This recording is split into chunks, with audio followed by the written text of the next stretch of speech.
Hello and welcome to episode 79 of The Imperial Truth. I'm Greg, joining me as ever is Neil. Hello, Greg. Hello, Neil. You always sound surprised when I do that. Of course, because it does surprise me. It's really good. Okay, before we go anywhere, let's talk Element Games. So this episode will be released shortly after Necromunda goes on pre-order. 2-week-long pre-order. I will be having a review episode on Fnatic at some point. And after getting it out and playing it for a bit. But you can head there and grab that at the 20% off discount, which is pretty awesome. I think that's going to be pretty big as well, so it's a great way of getting hold of it. Yeah, it's going to be huge. And I think Gang War's coming out at the same time. I forget exactly, but looks like a really cool game. And as we said before, you've got those Zone Mortalis style tiles with it as well. So yes, potentially a cheaper way. I haven't worked it out, but potentially a cheaper way of getting some. Certainly an easier stackable way of getting some Zone Mortalis boards. I think what's quite cool with that is if you've ever, because I've never played Zone Mortalis, mainly because I haven't really ever been. Every time I've played a game, there's never been a board around. But if you do buy Necromunda, at least then you could think, well, I'll give that a go. Sure. Yes. Well, as I said before, it's easy to forget Zone Mortalis doesn't have to be played with a Zone Mortalis board, but that is the cool ship-to-ship kind of combat that you're thinking of. I think was the kind of the highlight of Zone Mortalis. But yeah, no, those boards replicate that, so you can play if you wish. And then obviously, you could even go third party to get bits to add height to those boards as well. But yeah, Necromunda, after the success of Shadespire, being at Blood and Glory, where that was just, I can't remember how many, 82 players, I think it was, in the tournament on the Friday, a week after it was released, or whatever it was, 2 weeks after it was released. It's pretty good. GW shifting, no, not bad at all. Shifting some stuff, and we got some cool Necromunda stuff coming out of Forge World now as well. Particularly if you've got a militia list, I think there's going to be some really cool options to have some proper gang type people in there. It's going to take a while for Necromunda to build up a full list of models, but they're going to have like weapon sprues and stuff on top of that, and loads of different weapons. And also heard Andy talking, there's going to be rules in the game for Necromunda to include weapons from like the Genestealer cults. So really cool. You can go and buy a Genestealer cult box and do, grab some from there and then use them in Necromunda. And then also you can use those models in your 30k army as well. So, yeah. Well, yeah, I mean, a massive thing for me is I love the Genestealer cults, and I really want to use those as some sort of cult and militia list. And it's good to have a bit of variety that you can mix in with them. And then definitely. The Necromunda bits are going to be really cool and unique. So yeah, definitely. Even to the point where like the las guns for the different houses are different, because they make like the Escher ones are slightly more sleek. There's so much fantastic stuff, and obviously coming up to Christmas, we're going to be getting all the start collecting boxes, the deals they do. We've already got that terrain we talked about. There's going to be loads of stuff, so keep an eye on all that. So Neil, what have you been up to? You been dropping any more models? No, fortunately not. That was something I don't want to repeat again. But I gave Perturabo to his full-time owner now, so he went to his permanent home, did some adoption papers, sent him away. Done that really, and not a great deal else. I bought Eidolon while I was in Warhammer World, which I think I spoke about before, and I've washed him tonight just as a bit of a hobby break. One of those ones where I thought, I just need to try doing something else. I'm a bit tired of doing the same thing. Put on some soothing music, candles. Yeah, it's funny how just cracking out a bit of new Forge World can improve your state of mind. Fair enough. Sometimes finishing the project can't it? Sometimes it's changing to a different thing. I feel as though sometimes I'm banging my head against a brick wall with a project, and I just need that release. Yeah, absolutely. And it's nice just to get something new out and just play with it, and it just feels good. Yeah, that's cool. I was at Blood and Glory. We'll talk about Blood and Glory later. We're going to have Rob Ing on, hopefully, this episode to discuss that, and we'll talk about it as well from an organiser point of view. But I was talking to James Karch, the guy who leads the model display team up there. Yes. Making all the displays. And he did say he had an afternoon of going around smashing dreadnoughts with hammers. Bless him, but it does sound like fun. Yeah, absolutely. Yeah, there's a Night Lord's dreadnought in there. I'll smash it with a hammer. He did quite well at Blood and Glory. He took out, I think he got best painted for 40k for the which was interesting. But we'll talk about all of that later. Obviously, I've been running Blood and Glory, trying to get stuff sorted for London Heresy, which is almost sold out. Go check, you might be able to get tickets, but I think there's 250 odd people playing 40k there. I think that's just for the tournament, so it's the second largest 40k tournament in the world, I think, individual tournament. So, yeah. Wow, big. And Heresy's done okay. I haven't got exact figures. Zach's not around. I'm not going to bug him for exact figures, but certainly had decent numbers before that announcement came out, and I've had a few people saying they were buying tickets as well. So fingers crossed we make that pretty cool. I will have to say, so I wrote another piece for Warhammer Community about the weekend. Yes. Yeah, about the weekend. Did you notice the faux pas? So it's fair to say at the moment. I noticed that when I was reading through it, and I noticed that it said the best traitor, and he said was Lehman Russ, and I went, what? Yeah. Wait, hold on, there's a mistake here. No. And then I went, oh no, it's not a mistake. We'll get into that later. But I've had, for those who are aware, who've listened and seen things, we are currently trying to sell my flat and going through the process of that. I've just got engaged, so we are in the process of organising a wedding for late summer next year, of which we've got the main things done.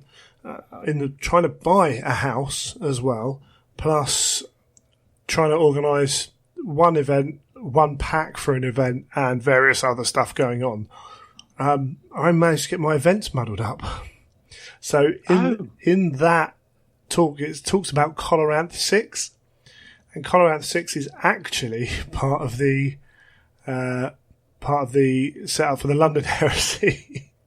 Whoops. So it's fine. It's cool. It doesn't change anything, thankfully. We'll brush over it. I thought I'd mention it. I'll be honest, because someone will pick up on it somewhere. Because when we get to the London Heresy, I'm going to be going back to Coloranth 6. So we will bodge it. We'll bodge it. But it shows how easy. One thing it is because one reason, should I say, it happened, is because GW just turned around and said, "Can you write an article? And can we have it Monday?" And I'm like, I get home like 10 o'clock Sunday night and wake up at before 6 in the morning to go to work. No, you can't. And I'm not the quickest either when it comes to writing those things. So, yeah, so just if anyone did notice and think that was a little bit strange, the planet's name was actually Galvern. But I will be getting a background for each of the systems made up, and hopefully maps as well of the planets, or certainly like the solar system map for those planets. So there's the backgrounds out there, so hopefully I don't get mixed up again. Because it's all of a sudden I tell you what, though, there was a spot prize for whoever spotted that, so unfortunately no one won. No one won. Absolutely. I won. What do I win? Yeah. You get to do it again. I do get to do it all again. Yeah, London Heresy, absolutely. But one thing I will put here is Blood and Glory was a big success. The venue was fantastic and everything else. And next year, Ben wants to go bigger. And I think everyone involved in all the aspects of it want to go bigger. And that includes more events, because they've got it for the whole evening kind of thing, if you're not making use of it. So I think what we'll be looking at, and what I need to do, is set up a team of people who want to help out at these events, whether that's London Heresy, because again, next year, we're already in the Olympic Stadium, and the way it's sold out. I know Zach we're going to try and get him on this episode, but I don't think it's going to happen. The way Zach and his team are moving things, they want to double every year, they want to make it a proper big convention, and one bloke running all the Heresy is not going to work, especially me, So I know Nova and Adepticon are run by the Grain Legion, and I know the LVO guys do their bits. They've got help with the narrative, so I will be kind of reaching out for people who are committed to do it. Now, it sounds weird. I'm not the most organised person in the world and everything else, but I've managed to kind of get away with it. And I need people who are willing to put in some work, because it does take some work. It's not hard work, but it takes some work. And certain skills are helpful as well. I'm not very good with computer imagery, wizardry, drawing things. So, that kind of thing is somewhere where if someone comes along with that skill, that's a big advantage. But it's got to be the right team as well, going into that. So if you are interested, and you are seriously interested and are prepared to have me messaging you saying things like, where's this? Why, can we have this for 2 weeks' time? Then get hold of me and we'll go from there. Because then I can, when someone's asking me for something, I can actually have 3 people working on different aspects of it, which takes the pressure off a little bit. Yes, I think there's a certain level where you get to, isn't there, with number of tables, number of players, and then it becomes bigger than a one-person organisation. I've already got sort of. Yeah, I've already got. So I had big thanks to Michael, who came down to help with Blood and Glory from Edge of Empire podcast. I think for a little bit he thought maybe what is he doing there, but actually I utilised him and as a spare player as well. And now I'll never run an event like that without a spare player if I can help it. And then Tom Landy doing all the computer work again, which is really helpful because he's quite good at that, isn't he? Yeah, well, there were a few. I think second or third round we had like 4 games that they'd all played each other, but we'll let him off. He blames it on me. I just don't see how that's my fault. So, but there we go. So, but that all works out. But when you get more players, that becomes more difficult, or becomes more of a hassle to sort out. So, I'll be looking at maybe setting something up beforehand that can then run itself, or, those kind of things. But also, it's going to be a multi-day event, London Heresy 2019.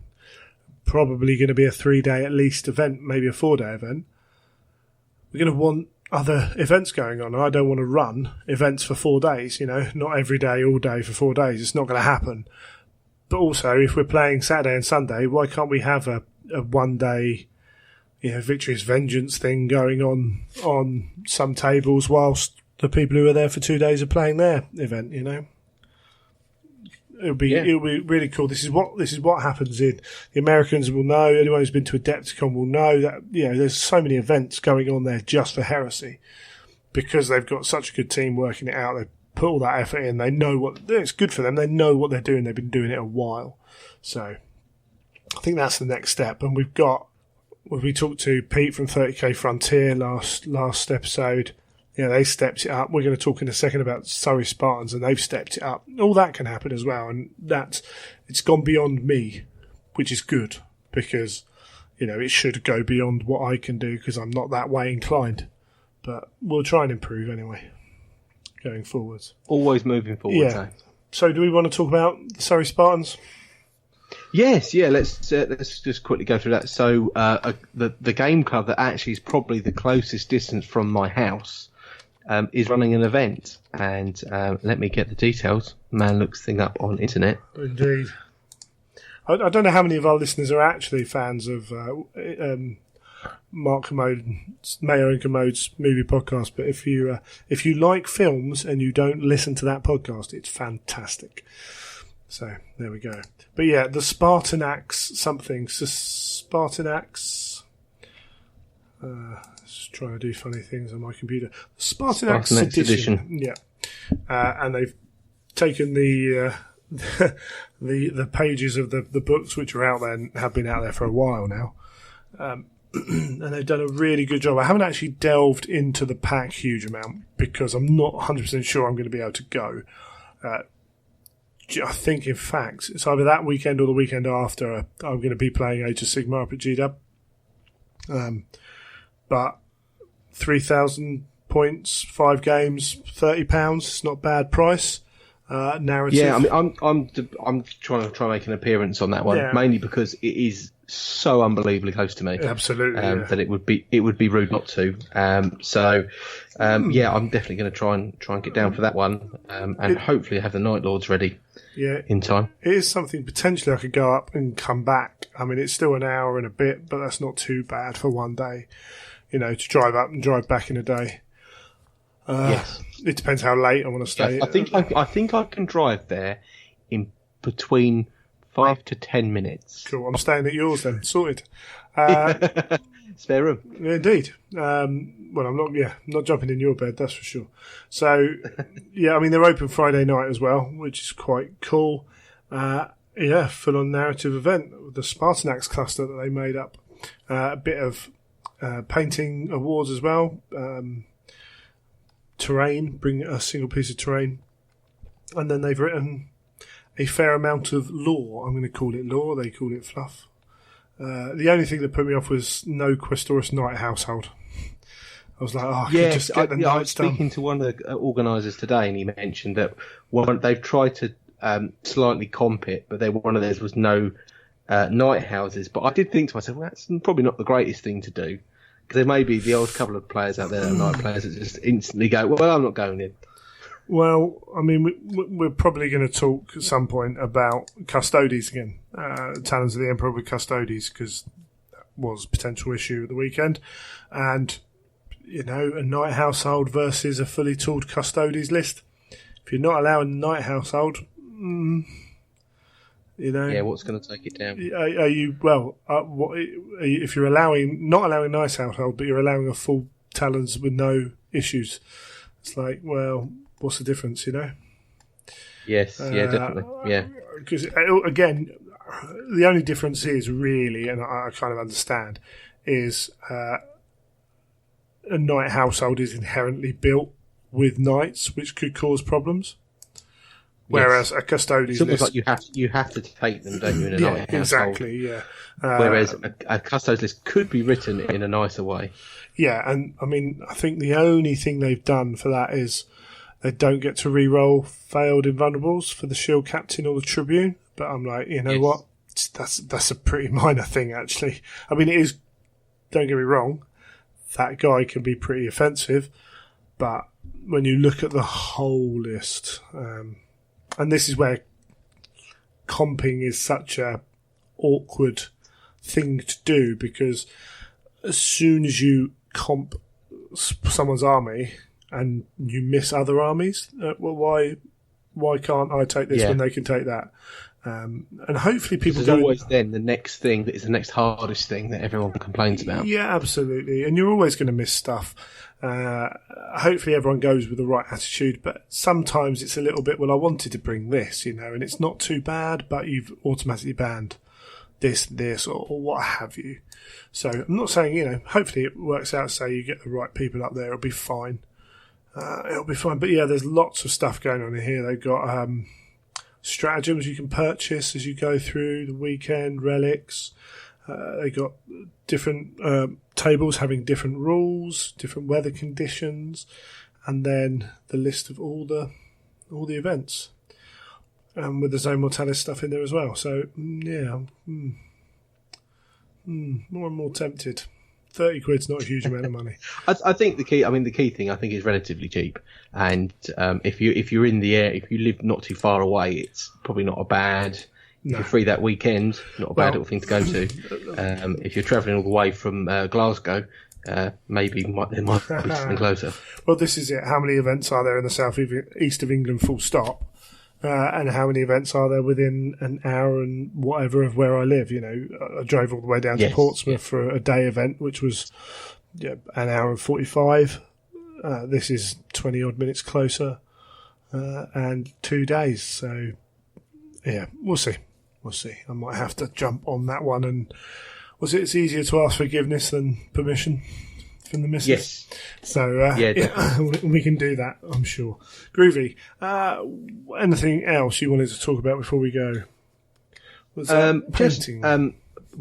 Painting courses, as we've discussed in the past. I've got a lot of. I'm trying to get to a lot of painting courses this year and next year. That was one of my new goals, and I recently signed up for another painting course.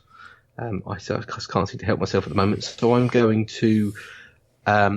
Andy Wardle is as sort of diversified from the MKA's no more, is it? The MKA is no longer going, and he's created his own thing with Henry Steele called Cult of Paint, and they're running their first event in Incom Gaming at the end of January.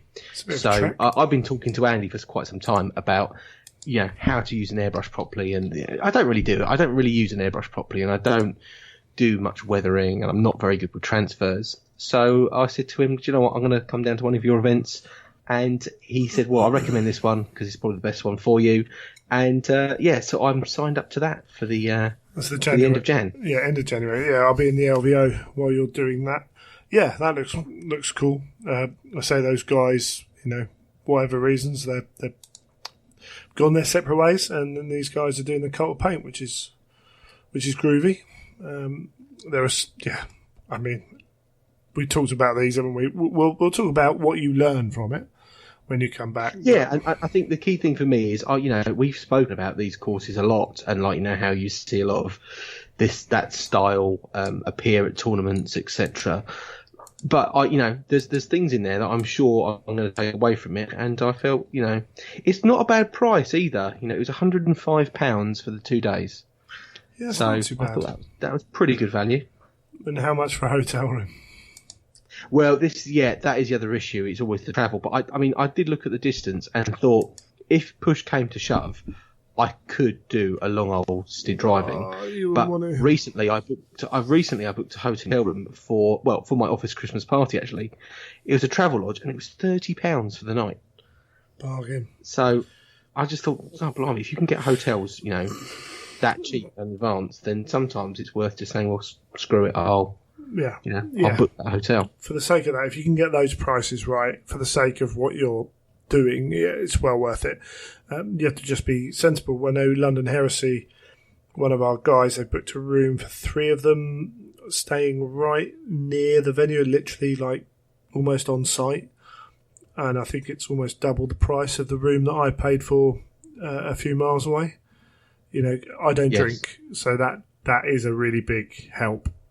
I can drive 8 miles in the morning. It's not a problem at all. Some people can't, particularly getting back there at night. But looking for a place in London with a car park that I can stay at relatively cheap, not easy. Cheltenham, in the middle of January, not guessing that hotel rooms is their biggest seller. With all respect to Cheltenham, it's not the kind of thing you think of as January destination. So yeah, that's cool. Exactly. So that's my another one of my courses booked in, along with all the heavy metal ones and everything else. So I will be doing a lot of reporting on painting lessons over the course of the next year. Excellent stuff. Usual then for you. Yes, pretty much. Awesome. Well, and hopefully by this point as well, I just want to say you will have seen my Blood Bowl team finished. I'm literally, as we're recording, I've got like 1 or 2 dry brushes to do on the bases, and then they're done. So yeah, I can go and paint some 30k again. Oh, bit of a change. It's too much paint, so it's annoying. But also, I've managed to find my limit and my Kingdom Death Monster stuff, because actually the pieces you get to play that game that you require are not a huge amount. I'm going to get one of the guys at the club to paint it, just to do a good job, because it's board game pieces. It's not, and they're lovely models, some of them. So I'm like, I just don't want to have to worry about having this huge build-up of models that I want, because I want to get them painted before I play, So I'm actually going for a, semi-commission paint. It will be a mate's, he doesn't charge a huge amount. He's consistent, paints at a consistent level. He's not going to win any prizes at Crystal Brush, but then, who does? So I certainly don't. No. So I'll get him to do that for a decent price. And just, the only thing I've got to do is make sure he keeps the tones kind of muted for the scene, and I'll get them posted up when they're done as well. Cool. Excellent. I think we've probably rambled on. We'll leave that there, and we'll come back and talk more about Blood and Glory.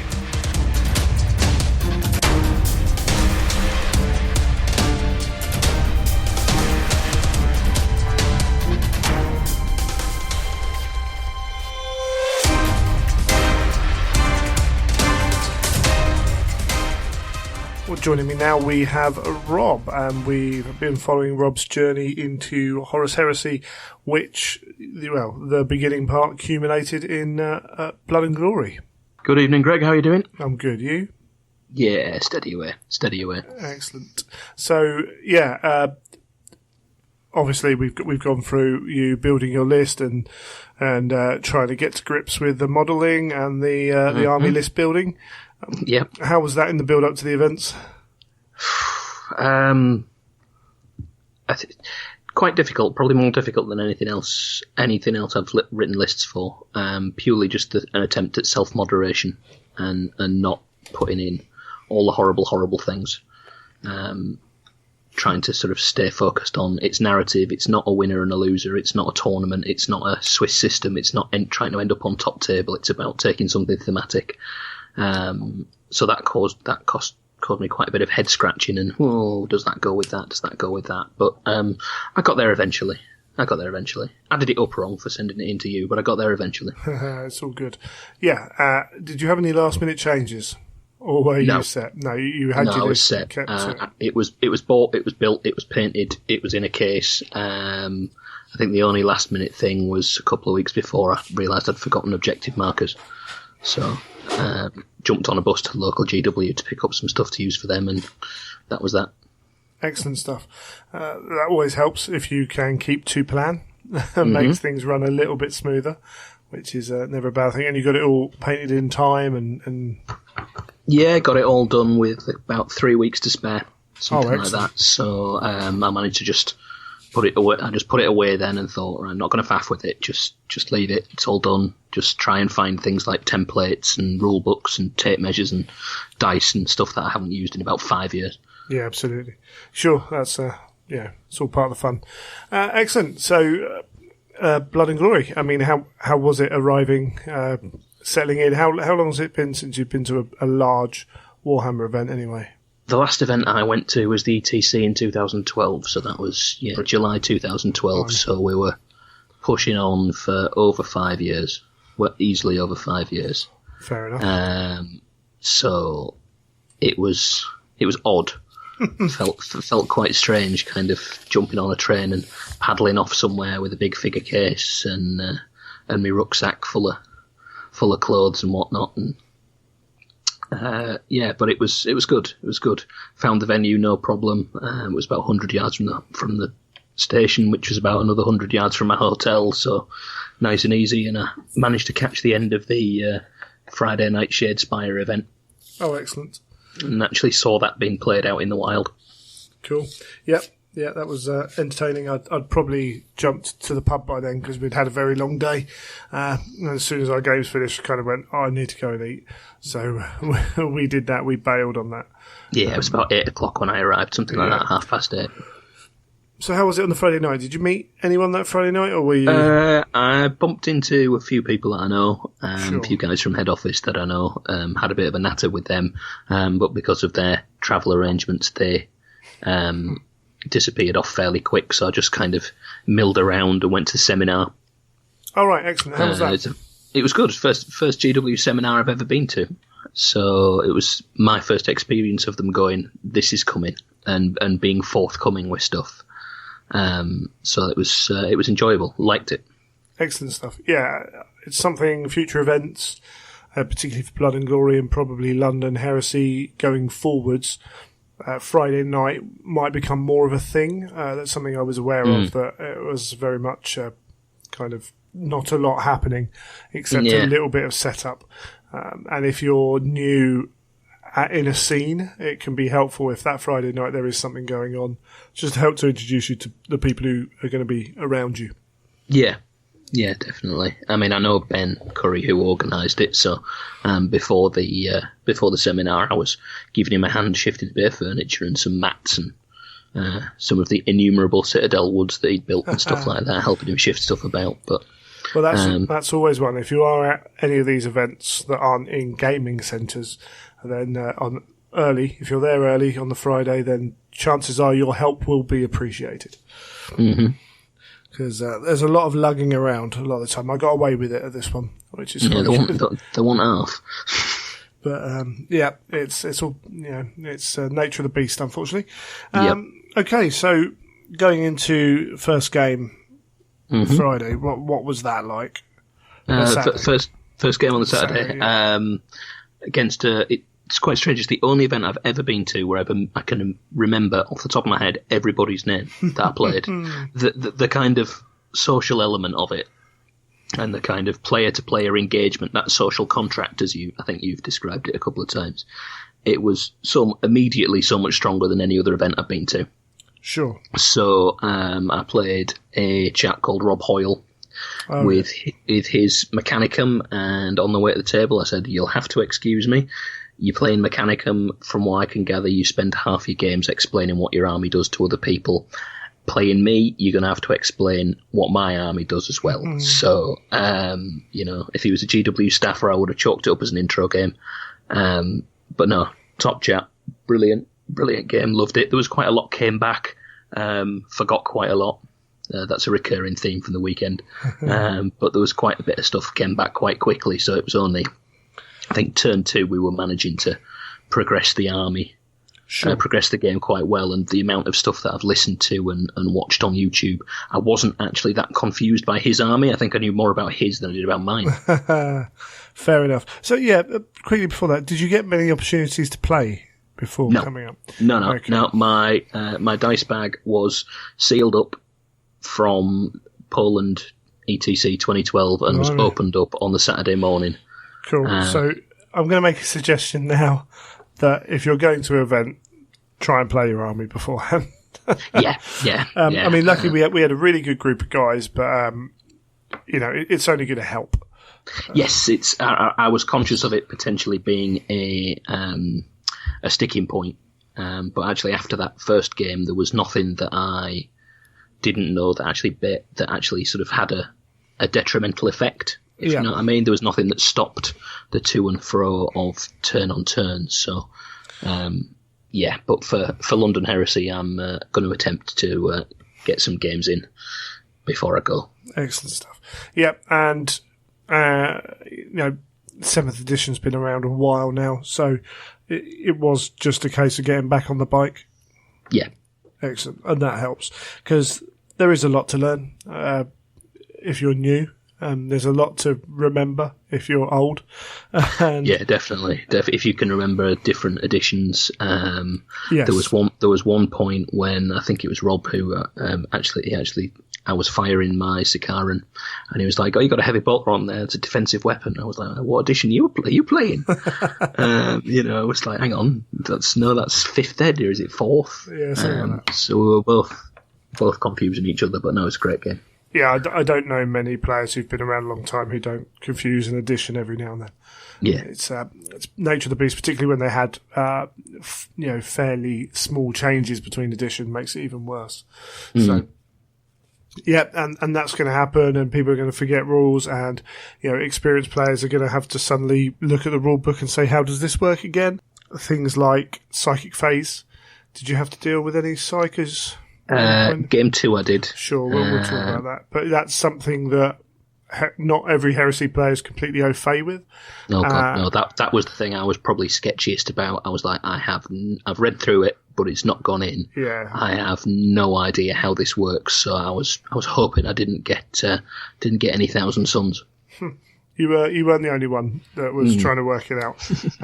There were plenty of people doing that, and there are a lot of different places where the rules they're not quite logical, No, but I think we found an interesting one on the Sunday when I was checking with you on. No, it was game 3 on the Saturday rather. Checking with you about my Sikaran. Right. Yeah. Where the way that the rules are written in the experimental rules from Forge World, it states that the ripple fire, the firing twice, if the tank doesn't move in both the movement and the shooting phase, you can fire twice. Now, because I wasn't immediately 100% au fait with the movement rules, I took that to be, right, well, it's a fast vehicle, it's kind of like a run. Yeah. So I'd played it that if it moved 6 in the normal movement phase, it could fire twice, and my 2 opponents earlier on in that day were fine with that. They read it the same way. My 3rd opponent read it a slightly different way, which you concurred with, that moving more than 6 is flat out, so you can't shoot anyway. Yeah. Yeah, and that's a really badly worded rule, to be fair. Yeah, but that kind of emphasised my lack of rules knowledge, because I couldn't kind of compare the two and come out with what was meant. But even then, I would say it would confuse people every now and then. I forget that, vehicles can move in the shooting phase sometimes. I'm like, oh yeah, you can do that, can't you? Because I just don't do it. With the vehicles I have and things like that. If you don't use rules, you quickly forget sometimes, how they're done. And these are the problems with playing a slightly different army. Say, the mechanic can get talked about, particularly I do because I play them, but it's very easy to forget that a mechanic and player can do this. And the amount of times I'm asked, are they Thorax? Are they Thalax? Are they Castellax? Are they Vorax? Which one's which, basically. So, that's going to happen, and that's fair enough. Excellent. So, and Rob seemed like a cracking guy. It's first time I properly met him. Yeah, top chat chat. To him properly. Trying to remember now. Forgive me, anyone with names. When I'm at an event, when you get tired, it just doesn't happen. I forget the names of the people who are helping me out. Sometimes it's just one of those environments where it happens, which is really cool. So you said you played Psychers Game 2. Yes, I was playing your glamorous assistant Tom Landy. Tom, yeah, with his 20 Sekhmet and Magnus. Yeah, so Tom was learning the psychic rules himself as well. Yes. Luckily, the psychic powers he had meant that I didn't really have to learn any, because he was casting everything at himself. And seeing as I didn't have a psyker, I couldn't actually try and stop him. So, because the rules state that I can only try and stop stuff without a psyker if it's targeted at me. So I just let him get on with it. Right, okay. And he basically just cast what he wanted, and he went, Magnus, if the dice hits the table, it goes off. Yeah, there's a bit of that. I think, to be honest, if you don't have much psychic defense and you're against that kind of army, you're only trying to pick one spell to stop anyway. So it's fairly irrelevant what your rules are. And how was that, experiencing a very different army from the mechanical? If I'd remembered all my rules, it would have been quite different. I got held up by one Terminator that cost me 3 victory points, finishing off 3 individual units, when I'd forgotten preferred enemy for about 6 rounds of combat, which probably would have finished him off by then. Yeah, that would help. Yeah, that probably would have helped. I got beaten in the end, but I think for me, the highlight, and Tom will curse me for broadcasting this, Magnus got his strength D beam off, targeting my knight in the rear, rolled a 1, did nothing. Fair enough. And then spent the rest of the game running away from what I had left that was coming to try and beat him up. Yeah, that's cool. Yeah. And how did your knight do in this game? This one, it was... I don't think it earned its points. The first game against Rob Hoyle, it was ridiculous. It killed everything of the Mechanicum with a stomp, because it's not a vehicle. So, but against the Thousand Suns, it killed a few Sekhmet in the first round of combat, because he had quite a lot of power fists. So I opted for the Tempest attack and hit everybody in base contact at strength 10 AP2. Yeah, so this is the Castigator. So, you can choose to forgo all your attacks to make that Tempest attack. Yeah, so I charged in with it on its own to force him to kind of lap around that oval base, and I think I hit 9 Sekhmet, and then I think I killed 7 of them. Yeah. Which was quite good. And then the remaining 3 punched me to death. Yeah, Deflagrate's brilliant, but Power Fists are still going to do their thing. They still hurt. Yeah. So this wasn't the game where he got... it was in Game 3 where he was a little bit diminished, was it? Yes, Game 3. You mean the game that I got the rules completely wrong? Yeah. And this happens, the D tables one I always have to look up. Super Heavies is another one. They don't work like anything else in the game. No, I mean, last time I played with played an edition that had Super Heavies, the plastic Baneblade kit was brand new, and that was it. Yeah. So, D tables and D vehicles and Super Heavies, I was like, oh, I don't know, it's just a big vehicle, isn't it? Yeah, primary weapons aren't a thing anymore. You could still kill weapons off. So I was treating the knight like a big dread, basically, until Game 3 when you pointed me to the right page in the rule book and suggested that I read it. Yeah, and that's it, basically. It's a case of if you managed to have those practice games, if you had the environment where you could do it, that was something that would come up as you go through it. And maybe it's your opponent as well. Had you been against someone else, I'm sure they would have picked up on it. But sometimes you just concentrate so much on the game that you forget that your opponent's not quite doing something right. Yeah. Yeah, so that's cool. And who was that against? Game 3 was Matt Woodsmith. Oh, right, yeah, with his Beastmen. Yeah, lovely World Eaters Beastmen combo. Sacrificial offering. I'm not sure the Beastmen were the sacrificial offering. I'm pretty sure I was the sacrificial offering by the end of that. Matt knows what he's doing.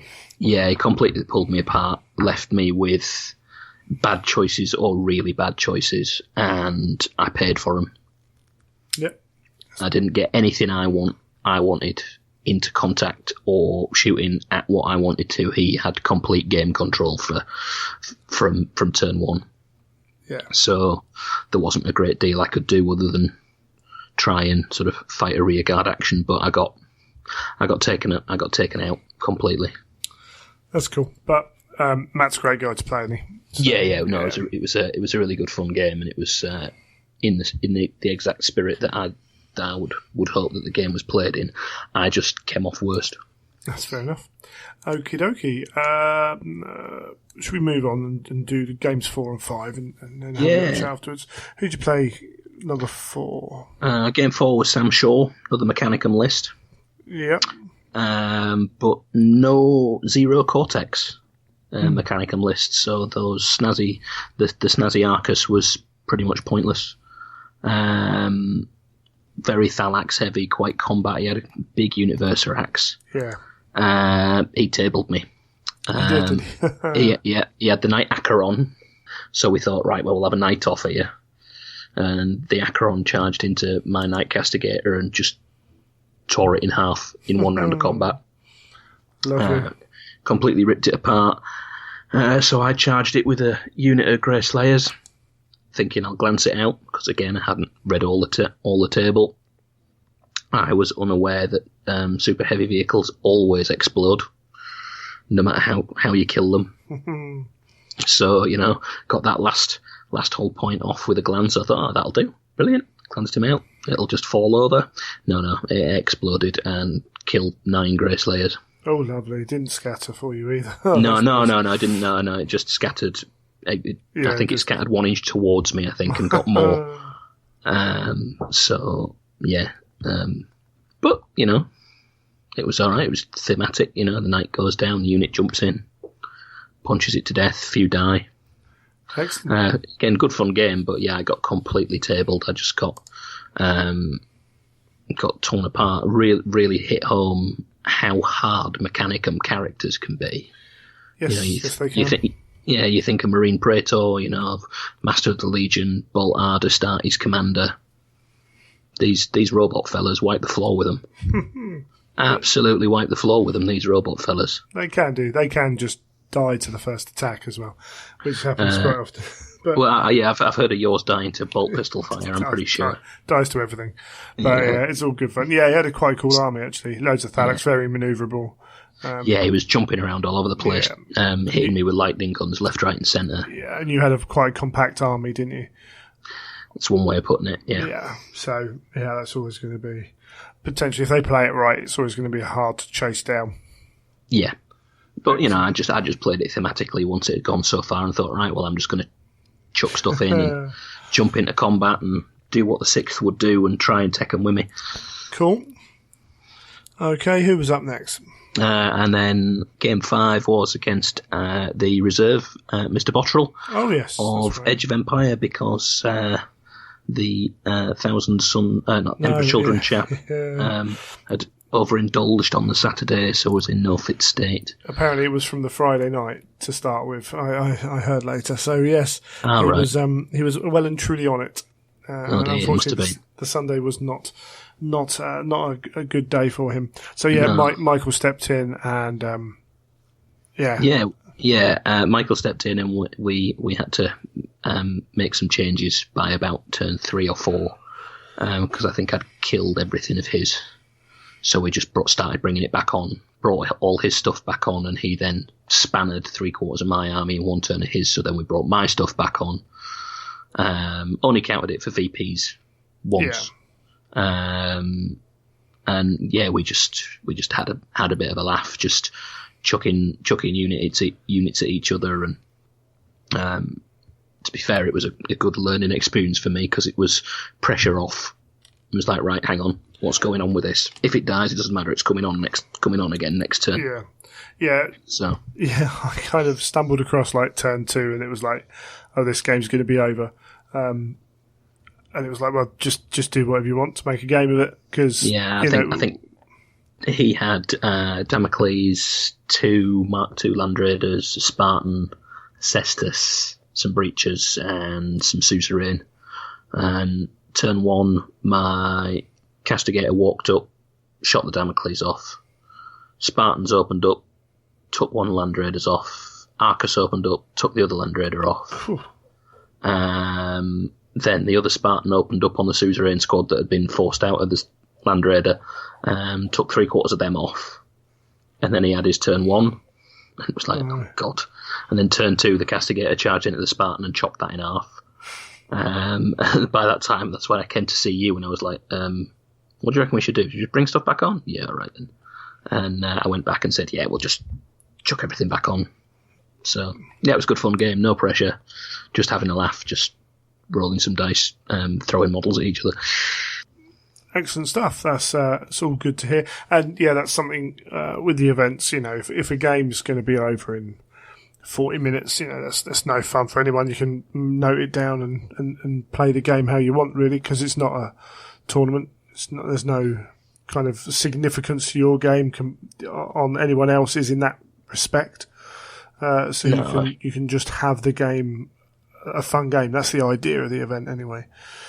It's 5 fun games. Yeah, I don't think by then it wasn't going to affect, it was game 5, it wasn't going to affect the narrative that much. I think it was the Saturday, I think you said that the Loyalists had won by 8 points, I think, or the Traitors had won by 8 points. Yeah, there were one of the draws was very... but I lost to Matt's World Eaters by 8 points. So I was like, oh God, that's my fault. That is all your fault. It's all my fault. The Malrain system is collapsing because I don't know the rules. Absolutely. It's one of those things that actually the last game was a tie as well. But you've taken your result from where you were, so that's fine. Yeah, we sort of stopped recording victory points at the end of turn 3, I think, and then just carried on playing for the duration of the time. And if you're going to pay that much money, why walk off the table at 1 hour? Yeah. I remember being at especially when the bar's the price that one was. You don't walk away from the table. No, absolutely. I remember being at a Warhammer event in Dudley and watching someone's general die turn 1 to the first shot of the game. One of those fluke series of rolls of 1s, and then him conceding because it was vampire and everything else. And then re-racking only for his opponent to try exactly the same shot. and for everything to happen again. And I'm like, but the game's over, so you've chosen to have a friendly game, and he's chosen to do exactly the same thing. Same thing again. And it happens. They were on their third game by 35 minutes in.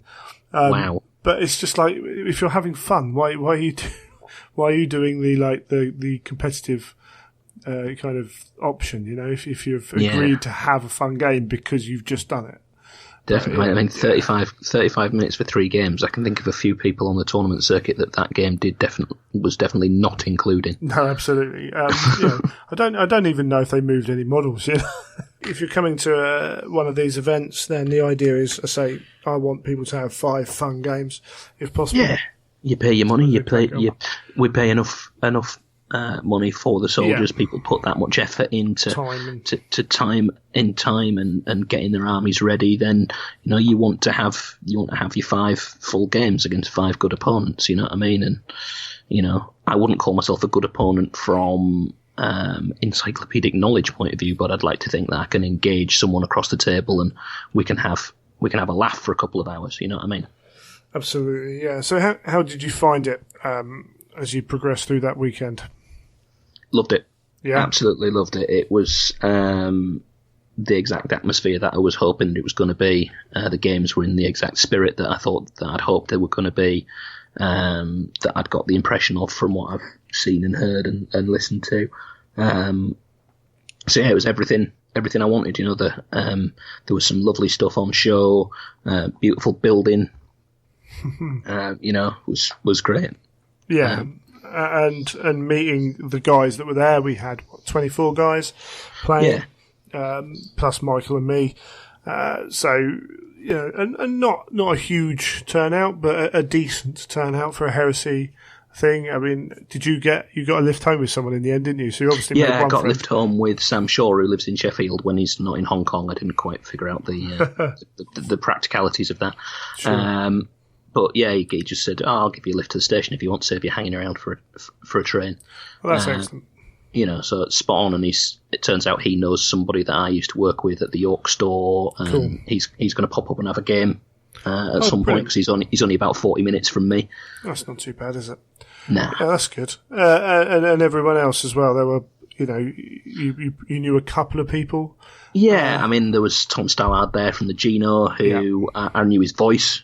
I'd seen Facebook pictures, but never actually, never spoken to him. Sure. Michael from Edge of Empire, he's a member of the Yorkshire Heresy group that I admin. So there was him, and I recognised a few of the names when I saw them written down. Sure. Mr. Tunney is a name that I've heard mentioned, but I had no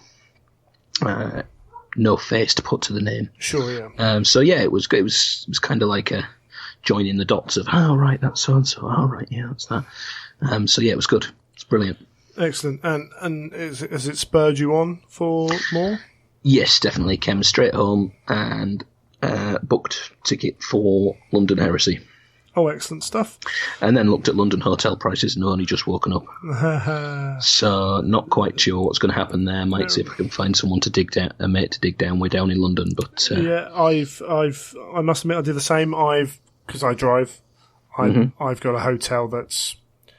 I think I just put a maximum price and then kind of extended the range out until I got one I wanted, which is only about 8 miles away. But I think if you can get on the train and get in, you can pay reasonable prices if you head out towards Essex. Right, I'll have a look at that, because I just looked for Premier Inn thinking, it's a nationwide company, it'll be a standard rate. No, I think the problem is people have already started booking. I think that's the problem, and the prices then go up. Because I originally looked at Airbnb, and the other issue you have with London as well is parking. So, had it been, if it was this side of the river, I'd have driven up from home and just taken the 15-minute hour drive, But that being that little bit further, I thought, stuff it. It's going to be a 20-odd minute drive for me. But I found a place with parking that's not too far away. But it certainly is an issue. I mean, it's an issue everywhere, though, isn't it? Yeah, I mean, I don't drive, so I'm used to sort of dealing with public transport. Although I'll say that the big silver telescope case I bought for carrying my army down, was definitely getting some disapproving glances from members of a certain generation on the train and on the bus on the way down. It did kind of look like I was carrying a bazooka. Whatever. But yeah, I'll figure it out. I know Justin Hill has suggested maybe it's an Airbnb. I think there's a few people from the Yorkshire Heresy group are thinking about going. So if we can all chip in, then I know Michael Bottrell's thinking about going. He's going to wait a bit to see if there's a ticket. Justin's got a ticket. The thing I did for last London Heresy actually was I booked a 6-dorm youth hostel room and we only ended up with 5 in it, but we had it to ourselves, so it was locked. That's good. So you can pick up a youth hostel bed. It's the same price as getting a bed, but because you're having it between your group, you're the only people with access. Yeah, no, that's good. And you just book it out. So that is an option as well. And I'm sure there'll be plenty around there. I haven't really looked, but I'm sure. Yeah, I mean, I know quite a few people in London that that have probably put me up and wouldn't be bothered about sort of me coming back late night, things like that. But my problem, obviously, being a northerner, I've got zero frame of reference as to where anything is. So one of them will say, "Well, I live here, and the event's there," and I'm like, "Well, there'll be a tube." But as far as I know, they could be at one end of one tube line, and the Olympic Park could be at the other end of a tube line. So Murphy's Law, I'll dig down with a mate for free and end up being 40 miles away across London. Yes, it's part of the adventure. Yeah. That's good. So we should mention that your army was one of those selected to be put on display for Best Painted. It was indeed. So I'll probably might go into this with Neil a little bit later, but wasn't really planned to do it on display where it was, but the Warhammer guys had taken about 10, 12 armies up there, which were all pretty decent, to be fair. The one that won was absolutely stunning. I'm trying to remember who's won now. It was Byron Old. Byron's blue elves. Yeah. And gods, they were gorgeous. Yeah, and you can see absolutely gorgeous. Yeah. The go and look at the Blood and Glory Facebook page if you want to see them. I've seen them quite a few times now. They are really good. But it was, as I noticed, the 40k guys were going to be doing the same, and I think it's fair to say the 40k independent tournament scene doesn't embrace painting to the same way that Age of Sigmar does and Heresy does. Dare I say it, from some of the evidence, it doesn't embrace it at all, or even open a pot. There were a couple of armies which were very, very close, I think. I think the organisers had some decisions to make or not make, and that's up to them, and I won't go into that. But it is a very different scene, and I think if they enforced painting as a score that affected who wins, there would be quite a large kind of backlash to that. I think it's that was never popular back in the fantasy scene, was it? Because people used to take it personally if they couldn't paint like Neil. Yeah, and I think the fantasy scene, the Age of Sigmar scene, has come to a happy medium on where they sit with that in regards to painting points, in allowing everybody, no matter ability, to be able to score the maximum painting points, even if they don't want to do certain things. So they've done quite well. Yeah, I mean, overall, from what I could see, the Age of Sigmar standard was pretty high. It was, very high. We were obviously next to the Warhammer Achievements area being run by Steve Wren, which, Steve Wren's a phenomenally high standard hobbyist. So I can imagine his event attracted people of a similar ilk. Yeah, absolutely. There were some lovely armies there as well. Yeah. So made the decision to push ours opposite the 40k armies, partly just for exposure, because although you have people wandering around the hall, they're on tight schedules with the tournaments, and sometimes, when armies are set up, they look better. You can see all the details. So Matt Woodsmith, yourself, I'm trying to remember now. Justin Hill. Justin wasn't there, was it? Yes, Justin's were there. Sorry, Justin's World Eaters. The Thousand Suns from. Who's were there? I can't remember his name. My mind's they gone blank. They weren't Tom's and they weren't Aaron's. They were the third one, weren't they? The other fellow gent. I can't remember. My mind's gone blank on names because I can't even remember the fifth one now. Which is crazy. But yeah, we had Tom Stallard himself. So yeah, oh yes, Mr. Stallard. Yeah, we had them up there to show off, and I grabbed a GW employee and just said, pick one. Because at previous events we've had player voted. I kind of wanted to try something different with everyone we had there. Thought, someone else can vote on it. And they selected yours. They did, which was a hell of a shock. Tell you, considering what it was up against. God. Yeah, I think I didn't ask him to pick best painted. I asked him to pick, favourite army or best army or whatever I said. It says best painted on my trophy, so I'm taking it. Yeah, absolutely. Well, it's that. That was something I need to sort out with Ben, just sorting those out because we had best loyalist and best traitor, and it's not really best. But there we go. That's my fault. I'll take that one on the chin. But yeah, I don't know. I wouldn't be able to judge the painting, like the technical painting level anyway, between them. So that's why I don't do it. But your knight particularly stood out. It gave me a bit of an advantage that it was visible from 20 foot away. Yeah, it's army composition though, because at the end of the day, Matt's tower with his beastmen stood out as well. And well, that's true. Yeah, he did have Castle von Beastman. Indeed, and we had. That was confusing so many 40k players as they were walking past those tables. It was hilarious. It was big time, and it really drew the eye of some of the community team as well, which is really good. Some of the staff that were there. The only real shame I felt was that the Age of Sigmar players had just started a round, so they didn't have the opportunity to come and look properly. No, and I just don't know if the timings will ever work out that way, but it would have been really cool for them to come and have a look at something that they won't normally see. A lot of the 40k guys were a bit taken aback by some of the models coming down, and let's be fair. That was quite strange because I think there was me, Justin Hill, and Tom Stallard kind of stood. Yeah, Matt was there for a bit as well. Stood behind like Natter in a way, kind of basically I think guarding our armies because lots of people paddling about, and there's all these 40k guys coming past going, well, what's that? What's that? What's that? We're thinking, well, it's all on. Do you not look at the Forge World website? Matt made a conscious decision to point out stuff with his army as well to help educate, which I think is really good to do that. So I stood around there as well a little bit.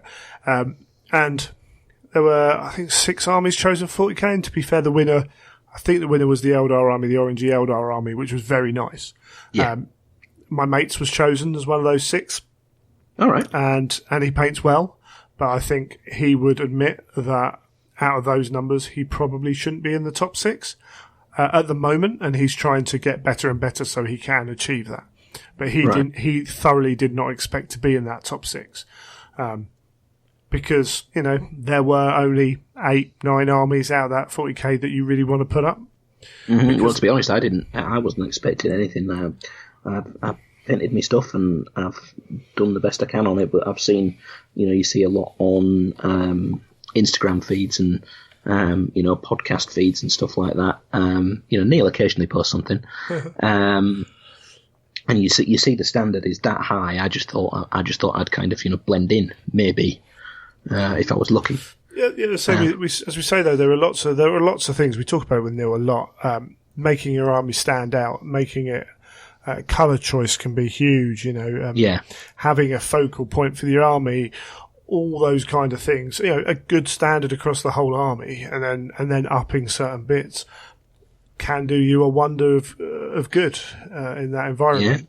Yeah. I know Tom was talking about adding a centerpiece to his army, to make it stand out. And I mean that did give me a certain visual advantage maybe over the other guys because I was the only one who had a knight, so I had. It does help. I had a foot tall Cerastus there, stood in the centre of the table, which was which was the tallest thing around apart from Matt's tower. Yeah. But Matt's tower, of course, was painted like stone, so it kind of faded itself back a bit. But at the end of the day, your paint level was wasn't if it was lower than Matt's or Tom's, it wasn't much lower, you know.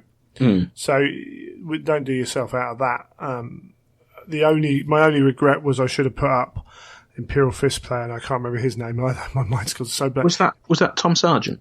No, Tom had Imperial Fists. It was the other Imperial Fist player who I can't. I don't think I saw that. He was either a Tom or a Chris, because there were all Toms or Chris's.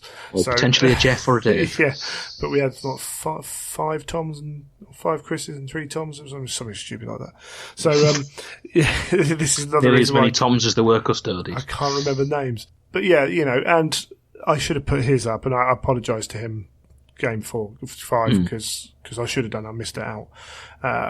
But again, on all the tables, everything else was pretty good as well. You know, there were no armies there. There was one fellow. I did say his army wasn't finished, but you could see that he was painting it to a higher level. Like, you know, you could have plonked it down on the table and just kind of gone along with it, but it was in progress, and you could see that it was in progress because some of his vehicles were more finished than others. So, and I did just say, no problem at all, but if you're going to come next time, it'd be really great to see like a little bit more. But he said, yeah, I was going to say something. I was like, no, you're not. It's obvious that he wasn't trying to get away with it. So, and that's the thing. And it didn't look, it's not like it looked terrible when it was down and it was all grey. It was. There was nothing. There was certainly, looking around, I didn't spot anything and thought that's not finished. So whoever it was got away with it, because I was walking around looking at everything I didn't notice. But there we go. Yeah. So we know you're coming to London. Coming to London. The premise of that one I hadn't spotted initially when I bought my ticket, that it's 2 lists. So that one is intriguing me. Well, up to 2 lists. I mean, you could just put the same list in twice if you have to. Yeah, that's not fun. Good. Good. Yeah, just taking the pressure off for people though if they're struggling to get stuff painted. Yeah, I think I might, but it's an excuse to add to the collection. The sixth Legion for me, they're never going to be finished. Excellent. So it's just an excuse to if I'm going to this thing in London, so I can buy that unit that I wanted to put in at some point. So. And do you think you're going to be able to get much in the way of gaming in beforehand? I think I'm going to have to. Sure. I don't know where. I don't know how. Unless I can get down to Sheffield to play Mr. Shaw. Everybody I know has jumped to back 8th, into 40k, yeah. Or left the GW system for square bases. Sure.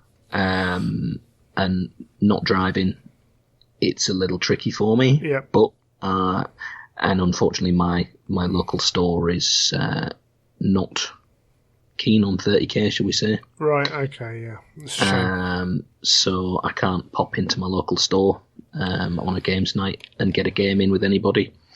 So, but I'll figure something out. I want to test what I want to take, even if it's just proxying it before I start throwing any more of my money at Tony Cottrell. Yeah, that's fair enough.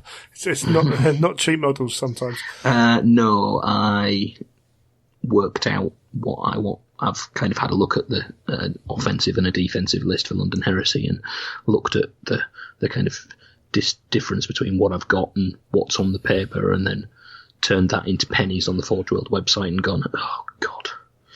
You know, eBay tend to frown on you putting kidneys up for sale, but it might have to be an option. Yeah, the Warhammer trading sites on Facebook, there is quite a lot of Heresy stuff going around there at the moment as well. So definitely worth keeping an eye on those. Excellent. Right, well, awesome. I'm glad you enjoyed it. Loved it. I'll be getting to as many as I can, as many as I can get passes for. So sure, awesome. And I hope that maybe some people listening to this have followed the journey. Yeah, we've only done a handful of interviews on here, but just shows you that you can go from not knowing much into going to an event in a reasonable amount of time. Yeah, I mean, I started in February, so from when did Inferno come out? First half of February. Yeah. So call it Valentine's Day, because it was a nice romantic day when that came through the post. To the 5th of November. So what was that? Say 8 months? Something like that, yeah. 8 months. I went from nothing, bare plastic, no rulebook, to 2,500 points, based, painted, ready to go. And from a scene point of view, the most welcoming I've ever known in the sort of wargaming hobby.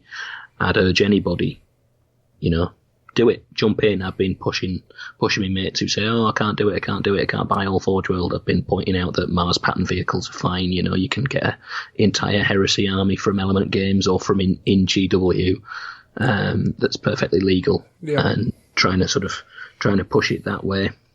Absolutely. So anybody who's curious or tempted, do it. Come down to London, buy a ticket to the London GT, even if it's just to spectate the £10. That's what I was going to say. Actually, access ticket. Yeah. If you've got an event on near you and you're not sure, go along and just or message them and see if you can go along and just look, because I'm sure that in most cases that will be fine, and you might be able to just softly break your way in. Get to know one or two people. Yeah, I mean, I'm going to try and run some up here now after you've inspired me. Oh, blimey. I mean, I'll blatantly steal your rules pack to save me having to do anything. There are better ones out there now, trust me. Yeah, but I've been through yours, kind of. So I'm thinking about putting some events on up here if I can organise tables and terrain. Yeah, that's understandable. So yeah, more the more the merrier. So if people are thinking about it, do it. Jump in, even if you just buy a couple of units and a character and play some Zone Mortalis. Just do it. Wonderful stuff. Awesome, Rob. Cheers for joining us. We'll have you back on at some point, I'm sure. Fantastic. Cheers. Thank you very much, Greg. Cheers. See you later.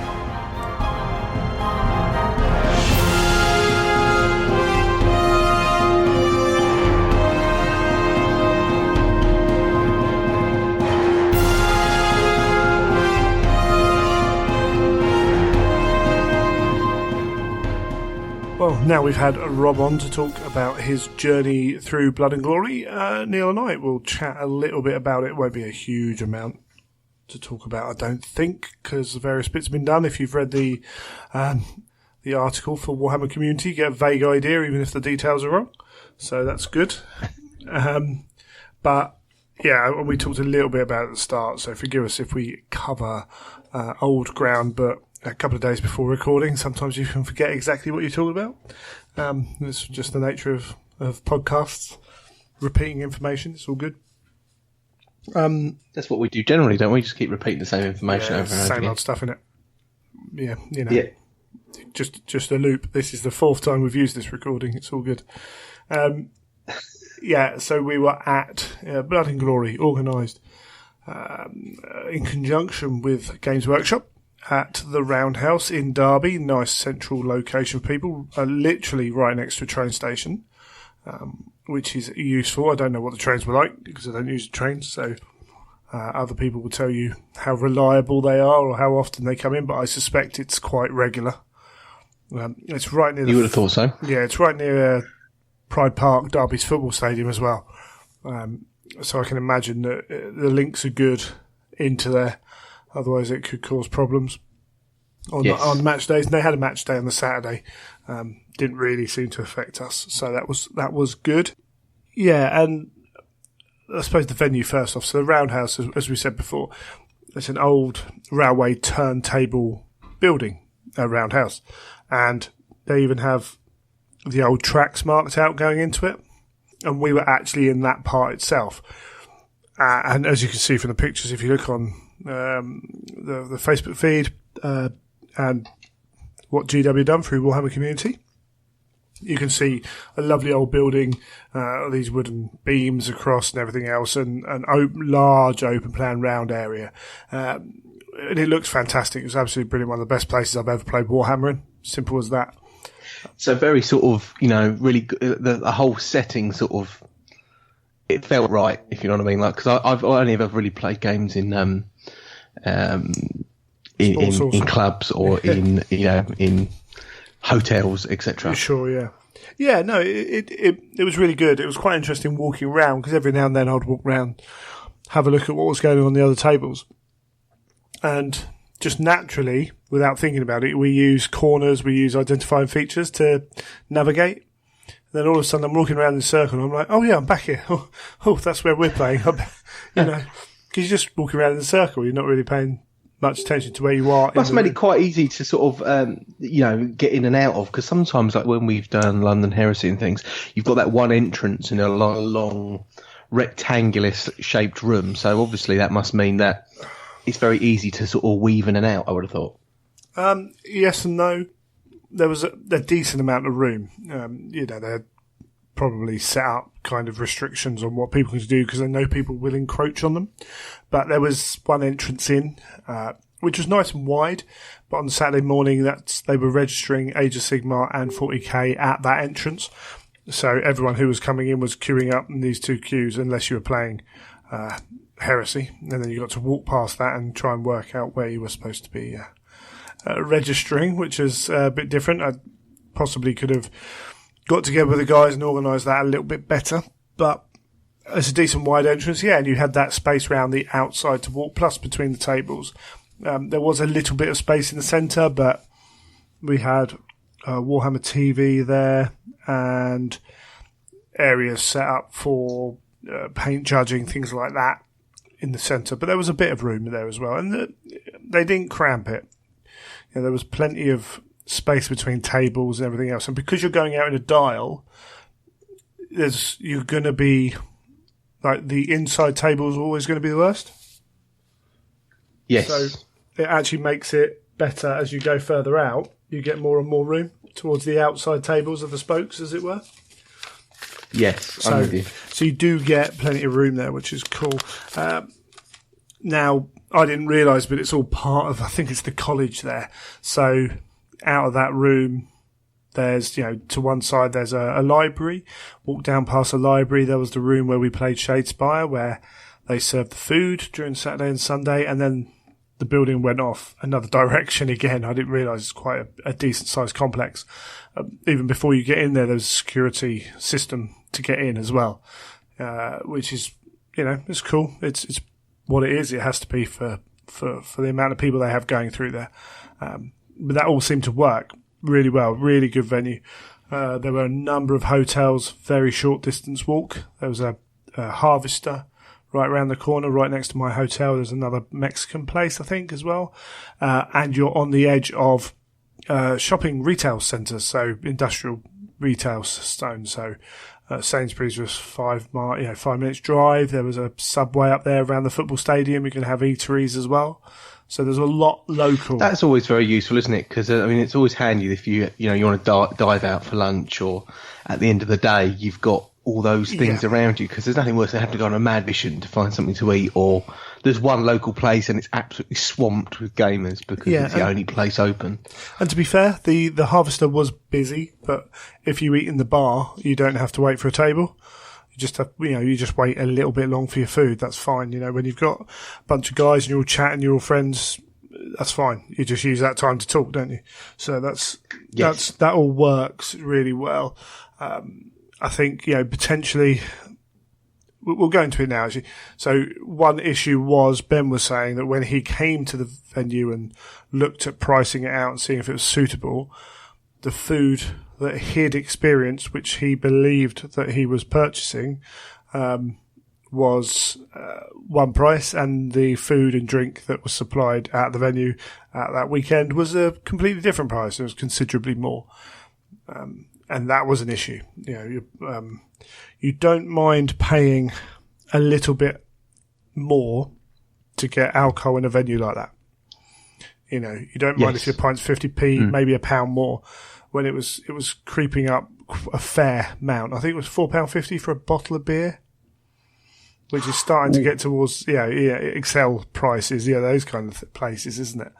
And that wasn't good. And that all got fed back, and Ben wasn't happy with that to start with.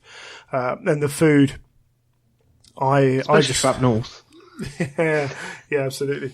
In the Midlands, but the food I just had the first day. I just had a baguette, and that was fine. Again, it wasn't cheap, but it wasn't. I've had worse, more expensive baguettes and stuff, but there were some mumblings about the food. Second day, the food seemed to be a little bit better, or they seemed to give a bit better portions. I could be wrong. That could just be one of the options, but they definitely would have taken a lot less on the bar the second day, and not just because it's the Sunday, but because people were bringing in their own. Now, technically, I don't think you were allowed to bring in any booze, but you could bring in soft drinks. So, because it was, a small glass of Coke was £2. The small glass bottles, something like that, £2, £1.50, something like that. Either way, it was a lot of money. It might have been £2.50 anyway. It was to the point where I was like, right, I'm bringing some drinks in. And most people did on the second day. So hopefully that's something they can work with them on. If they bring those beers down to a reasonable price. It's also one of those things where they say, if Ben speaks to them and says, look, guys, I want to do this event again, but you've got to look at your pricing. Yeah. It's an easy conversation to have. If they're willing to move, you never know, they might not be. But you bring those beers down to a reasonable price, expensive, but what people are willing to pay, they'll buy more. As soon as you say it's £4.50, people, I'm not having many of these, and instead of spending 25 quid on beer, they spend 15 quid on beer because they're like, well, what's the point? So it can be counterproductive. And certainly next year, Ben was saying, what about getting people at the venue Friday, Saturday nights? You're not going to do that if the beer's extortionate and you've got a pub up the road. It's just not going to happen. Yes. So there needs to be a reason to stay there in terms of something to do, but also it can't be extortionate to do so because you've been there all day as well.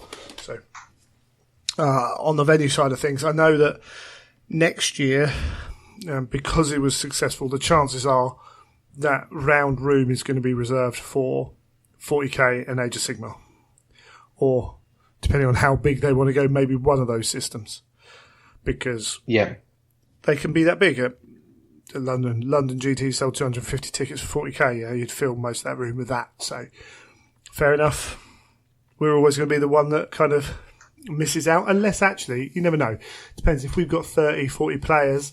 Maybe they've got a space for 30, 40 in there if they fit like 40k and us. Who knows? But that could be the thing of you're the easier one to fit in than trying to have two big systems in the same room.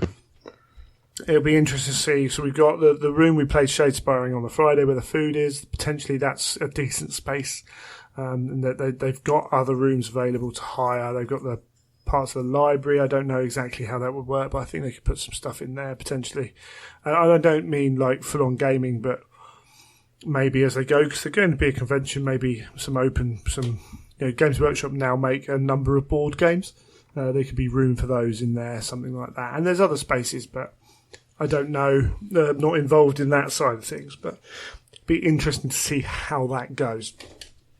But we were all in that room. It was quite fun. We were right next to the Warhammer Achievement guys, so this is it's an event where you score Xbox type achievements. So, making 5 charges in a turn might score you a point. So you're playing to get, and you can set up even just the way you bring armies. So that was great. That is a very relaxed way of playing. People were concentrating on having cool armies and stuff like that. So it was really pretty stuff going on there. It was good to see. And in fact, actually, I think it was the last game they played some doubles games Saturday evening, the last game. And some of our guys borrowed some of their terrain. I asked them. I was like, that'd be really cool. Can we borrow that for this? They're like, yeah. They put that on their table and used that. So that's cool. And then we had 40k and Age of Sigmar. And Age of Sigmar was the biggest one. And everyone seemed to be cracking on in a normal tournament style with that. It was really, really cool to see.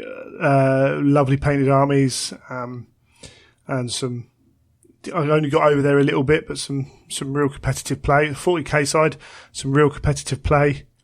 Not many lovely armies. A handful, and I mean 3 or 4 armies that possibly should have had models removed for being unpainted. Oh, really? That bad? But, yeah, real touch and go as to whether, and I know Tim had some tough decisions to make. We spoke a little bit about that with Rob earlier in the show, but interesting to see. And it's the nature of, I said with Rob, it's the nature of the way their scene works.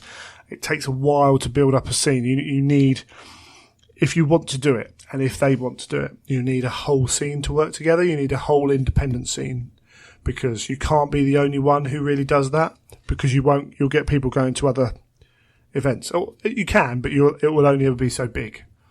You know, people are really about the competition. You know, painting's not part of the game. Yeah, it's like we've discussed this before. It's hard. Then it's not something you want to have to go hard line on.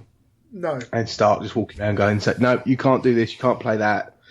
You know, this isn't painted properly. And a lot of people there are not really there for that side of the hobby. They actually don't care. Some of the people there, not all of them. In fact, probably not even the majority, but some of the people there just do not care if it's grey plastic. Cool, whatever. Play the game. You want to play the game. Whatever the event allows, you can go to the minimum of that. What I think is, someone walks into a hall, and it's fine. Every game there was GW. GW are going to win if someone comes in there and goes, "That's cool. I want to play it." But if you're playing that at Adepticon where you've got other game systems going on, someone walks into a hall, sees fully painted Malifaux, say, and then looks at 40k and is like, well, which one are you going to be more interested in? The one that looks cooler. Yeah, it's going to happen. So I think it's disappointing. I don't know that it will change soon. Well, it won't change soon, period. Whether it will change is the question, I suppose. But it will be nice to see more emphasis on that.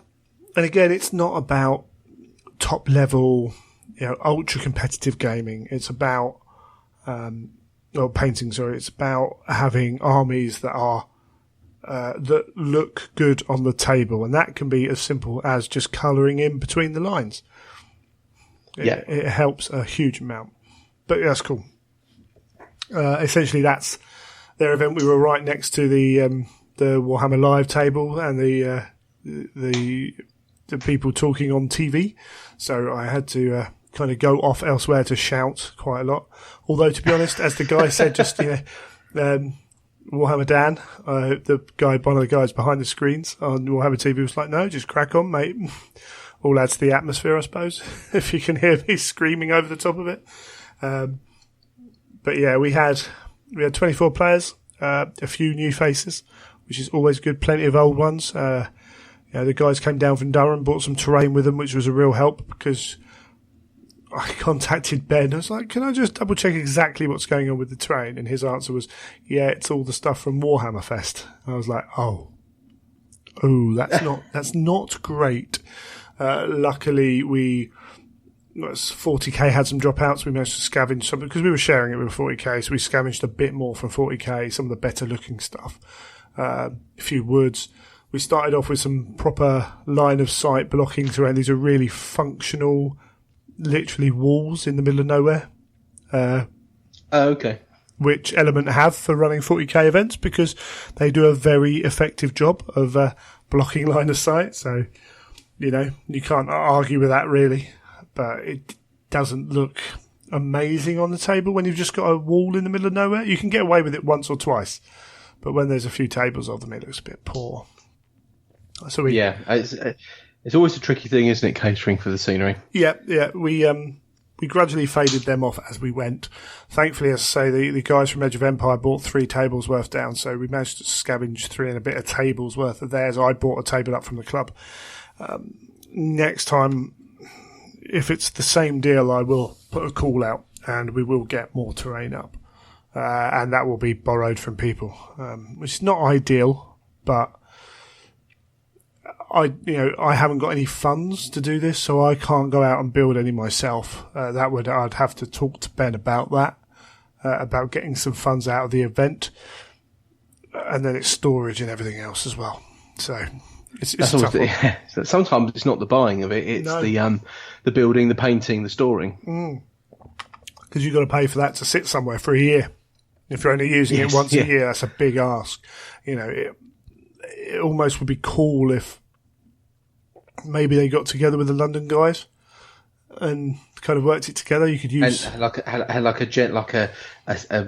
a centralised pool of really good scenery that they sort of shipped up and down the country. Well, I know that the London guys keep theirs north of London because you're not going to pay for that storage in London.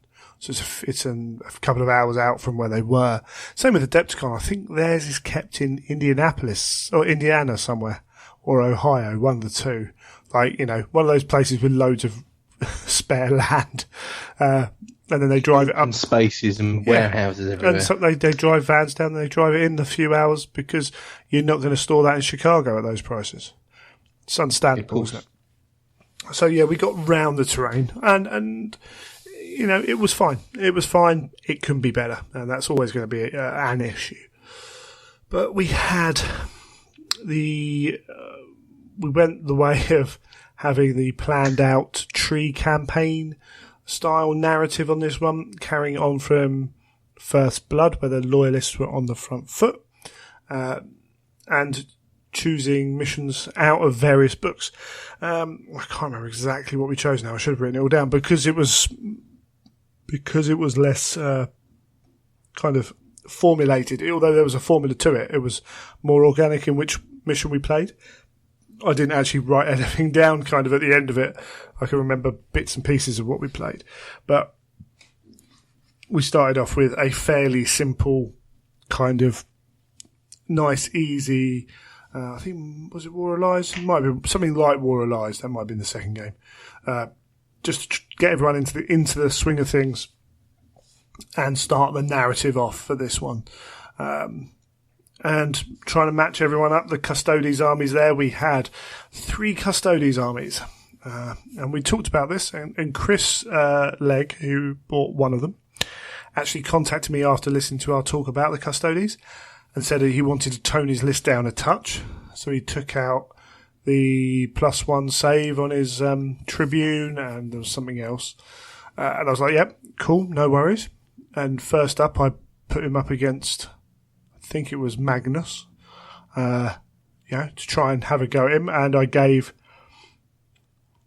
rules out. I gave some Sunder ammunition, I think it was, to people to be able to try and take down some of the vehicles. So like the Alpha Legion and Thousand Suns had this extra ammo they could use once a game for their infantry squads, just to try and...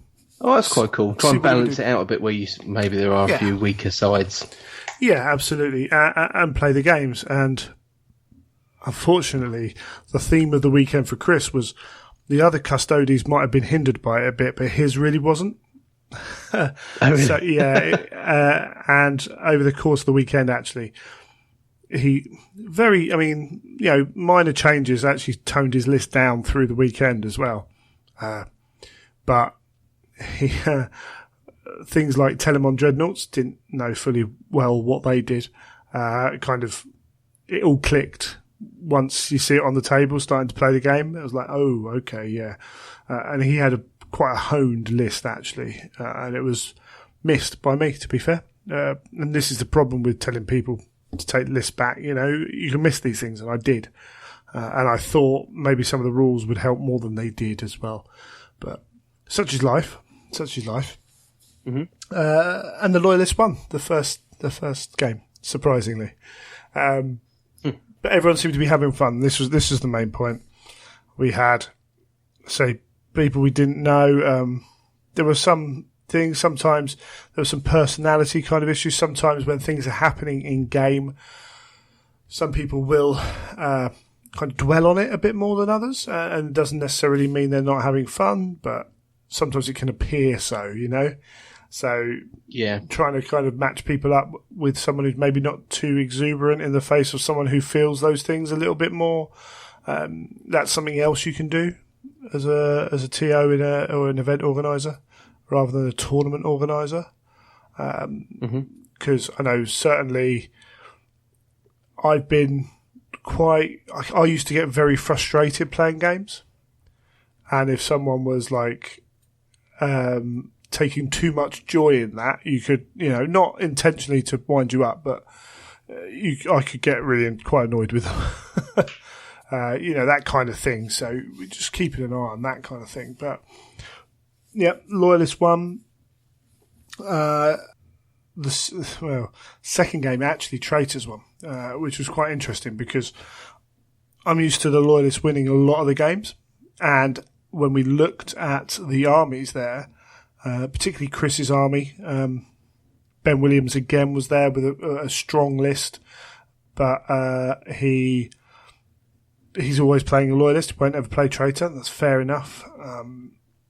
And the other two Custodes lists, there was a strong, not bias, but there was a strong power level of the Loyalists. Admittedly, on the Thousand Sun side, we had the two Magnus lists. One of them was played by Tom Landy, who helped score, so that doesn't really count, but the other one could be pretty useful. But I think 2,500 points, what we saw as well, is where there are only a few toys out there, if your toys work and theirs don't, it can swing games. Because Graham ended up killing Magnus game 1, Graham from Edge of Empire, just by firing everything at Magnus and making him roll some ones. And, it took a whole turn of shooting, but he did it. And that We've said this before, haven't we? Like, that sometimes you can look at things and think, oh, well, that's really going to be really hard to face, but then you make some people roll enough dice. To be honest, though, he lost the game. But he killed Magnus, so it wasn't Magnus that was necessarily the issue. But that list, it had Phosphex, Magnus, I think Sekhmet as well. Again, maybe I could have done a little bit more with that list, just to keep an eye on it. But I don't think it was a major issue through the games. But even talking to Rob earlier, Rob had Spartans and a Knight, and again, if you can't deal with them, it can be on you, so it's a very rock, paper, scissors kind of list. So it's hard to judge that, right? But and also he's a very new player or coming back into it as well, so you've got to take that into account. And there were a couple of games where I kind of made sure I put him up against someone else who's playing in a similar manner, just to make that kind of go well. Trying to make sure again that Ben and Chris were having challenging games. In the end, ended up putting Chris up against a Mechanicum army, and I think they were on the table going, "Oh, this is going to be very short," because Chris had a lot of weapons with instant kill against Caslax and things like that. And this was another mission where I'd put in a rule against the Custodes. I can't remember exactly what it was now, but I kind of managed just about to remember in time to walk over there and say, look, there's a magic spell's been in play. Oh, these are Dark Mechanicum vehicles who are immune to instant death. And Chris was like, what? And I'm like, well, yeah, fine. Get over it. You will get over it. I think he still won that game. I think he won all 5. But that would have been an absolute non-event of a game. That would have been a 2-turn game with nothing the Mechanicum player could have done. So if you're going to put them two on the table in an event where everyone's supposed to be having fun, you've got to do something about it.